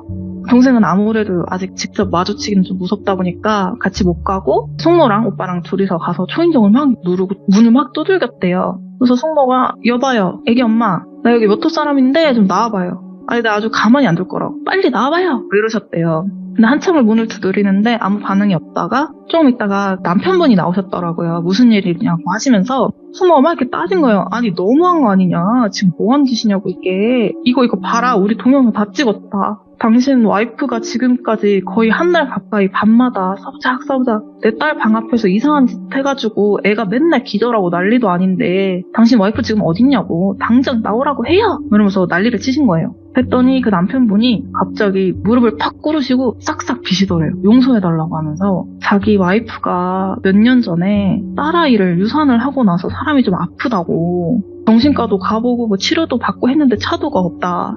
그냥 아주머니 그냥 아이 잃은 아픔이 있는 사람이라고 생각을 하시고 용서를 좀 해주세요 이러면서 싹싹 빌더래요. 숙모도 오빠도 말이 턱 막힌 거예요. 이 남편분이 뭐 자기가 다시는 이런 일 없도록 잘 단속을 하고 그동안 패기쳐서 너무 죄송하고 뭐 제가 금전적인 보상은 얼마든지 해드리고 막 이상한 소리를 하는데 손이 발이 되도록 빌고 막 이러니까 숙모도 오빠도 말이 좀 막혀가지고 일단 그 자리에서는 아예 뭐 그럼 안 그러게 잘 좀 보세요. 이게 뭐한 짓입니까? 이러면서 다시 돌아왔대요 집으로. 근데 동생도 방에서 그 얘기를 다 들었는데 뭐 어떡해요. 아이 잃고 마음이 아픈 사람이라는데 좀 난감하더래요. 뭐 이게 사실 어떻게 소송감도 아니고 근데 사실 이 상황에서는 확실한 해결책이 하나 있는데 이 동생이 방을 원래 쓰던 방으로 옮기면 1차적인 해결은 되는 거였거든요. 사실 네. 이게 근본적인 뭐 방법으로는 그 여자분이 뭐 치료를 받으시던지 뭐 그런 거였겠지만 일단 당장 동생이 피해를 입지 않으려면 복도 쪽 방이 아닌 방에서 생활을 하거나 하면은 그 여자가 뭐 그런 장난을 칠 수 있는 건덕지가 없어지는 거잖아요. 그래서 일단은 동생이 다시 그 집 안쪽에 있는 원래 쓰던 방으로 방을 옮겼다고 하고요. 그 일 때문에 당장 이사를 가거나 할 만한 상황은 아니었기 때문에 동생이 그곳에서 대학 입학할 때까지 계속 살다가 다른 지방으로 대학이 돼서 자취를 시작했다고 하더라고요. 근데 그 일이 있고 아무래도 같은 층에 살고 하니까 생활을 하다 보면 마주칠 수밖에 없잖아요. 이웃이니까. 그러면은 그 여자분이 동생을 처음 떡 돌리고 인사하러 왔을 때처럼 동생을 마주치면은 그렇게 동생을 빤히 쳐다보면서 학생 너무 예쁘네. 내가 미안해요. 이제 안 그럴게요. 너무 예쁘다. 마주칠 때마다 이러더래요. 아주 기분이 너무 나쁘고 소름 끼치는 사람이었다면서 이 얘기를 들려줬었고 근데 한 가지 풀리지 않는 의문은 왜 하필 동생 집에 와서 그랬을까? 다른 집들도 많은데 거기가 복도를 쫙 보면 호수가 막 10개는 있어요. 근데 제가 얘기를 듣다가 야 근데 네 방 창문에 일주일에 한두 번꼴로 그런 짓을 했다고 했잖아. 그러면 나머지 날들은 다른 호수 가서 그런 거 아니야? 이랬거든요. 그랬더니 그럴 수도? 그 생각은 못 해봤네? 이러더라고요. 그때 당시에 그 여자가 창문 너머로 말을 했던 것 중에 부럽다고 했거든요. 동생 보고. 너는 좋겠다, 부럽다 이런 말도 하고 그랬다 보니까 아마도 그냥 이거는 동생 피셜. 아마도 자기 딸도 아이를 잃지 않고 세상에 태어났으면 동생처럼 예쁜 여학생이 돼서 공부도 하고 그럴 텐데 그게 부러웠던 게 아닐까? 그냥 이런 생각을 해봤대요. 그리고 한 가지 더 그 사건으로 풀리게 된 의문점이 더 있었는데 어쨌든 그때 친척 오빠가 했던 행동이 그 사건을 풀 수 있게 된 계기가 된 거나 다름이 없잖아요. 그래서 동생도 조금 오빠에 대한 마음이 누그러졌었나 봐요. 동생이 오빠한테 처음으로 속마음을 털어놨대요. 이번에 도와줘서 고맙고 근데 오빠 옛날에 나 중학교 때 친구랑 전화하면서 나에 대해서 왜 그렇게 험담을 했었었냐. 나 다 들었는데 내 동생인 게 창피하고 끔찍하고 그런 얘기 듣고 나서 나도 오빠한테 오만정이 털려서 여태껏 담 쌓고 산 거다. 진짜로 내가 그렇게 오빠한테 끔찍한 동생이냐고 물어봤대요. 그랬더니 오빠가 뭔 소리 하냐고 도대체. 그때 자기가 친구한테 그렇게 말을 했던 거는 한날 소위 학교에서 좀 일진이라고 불리던 오빠 친구가 오빠랑 놀려고 오빠 집에 왔는데 동생을 본 거예요. 인사도 하고 했겠죠? 근데 그 일진 친구가 동생이 마음에 들었던 거예요. 그래갖고 야, 네 동생 예쁘다? 소개시켜줘. 나 여친 시켜줘. 이렇게 했대요. 근데 오빠는 나름대로 동생이 공부 욕심도 좀 있는 애고 그리고 자기 친구가 그렇게 모험적인 친구는 아니었다 보니까 소개시켜주기가 싫어가지고 그냥 아무 소리나 안 좋은 소리를 일단은 생각나는 대로 내뱉은 건데 그걸 하필 동생이 들은 거예요. 그리고 나는 너 절대 끔찍하게 생각 안 하고 부끄럽게도 생각 안 한다. 오히려 뭐든지 열심히 하려고 하고 그런 부분에 대해서 대견하다고 생각한다. 나는 네가 뭔가 언젠가부터 나를 무시하고 없는 사람 취급을 하길래 애가 사춘기인가 보다 하고 나도 너한테 그냥 맞춰준 거지. 그랬대요. 사소한 오해로 두 사람이 한 3, 4년의 시간을 잃어버리게 되긴 했지만 그래도 그 일을 계기로 지금은 사이가 아주 돈독해져서 친구처럼 잘 지내고 있다고 합니다. 이야, 근데 진짜 네, 얘기는 여기까지입니다. 그 동생분의 입장에서는 너무 섬뜩했겠다. 진짜 무서웠대요. 그래도 오빠가 있어서 다행이다.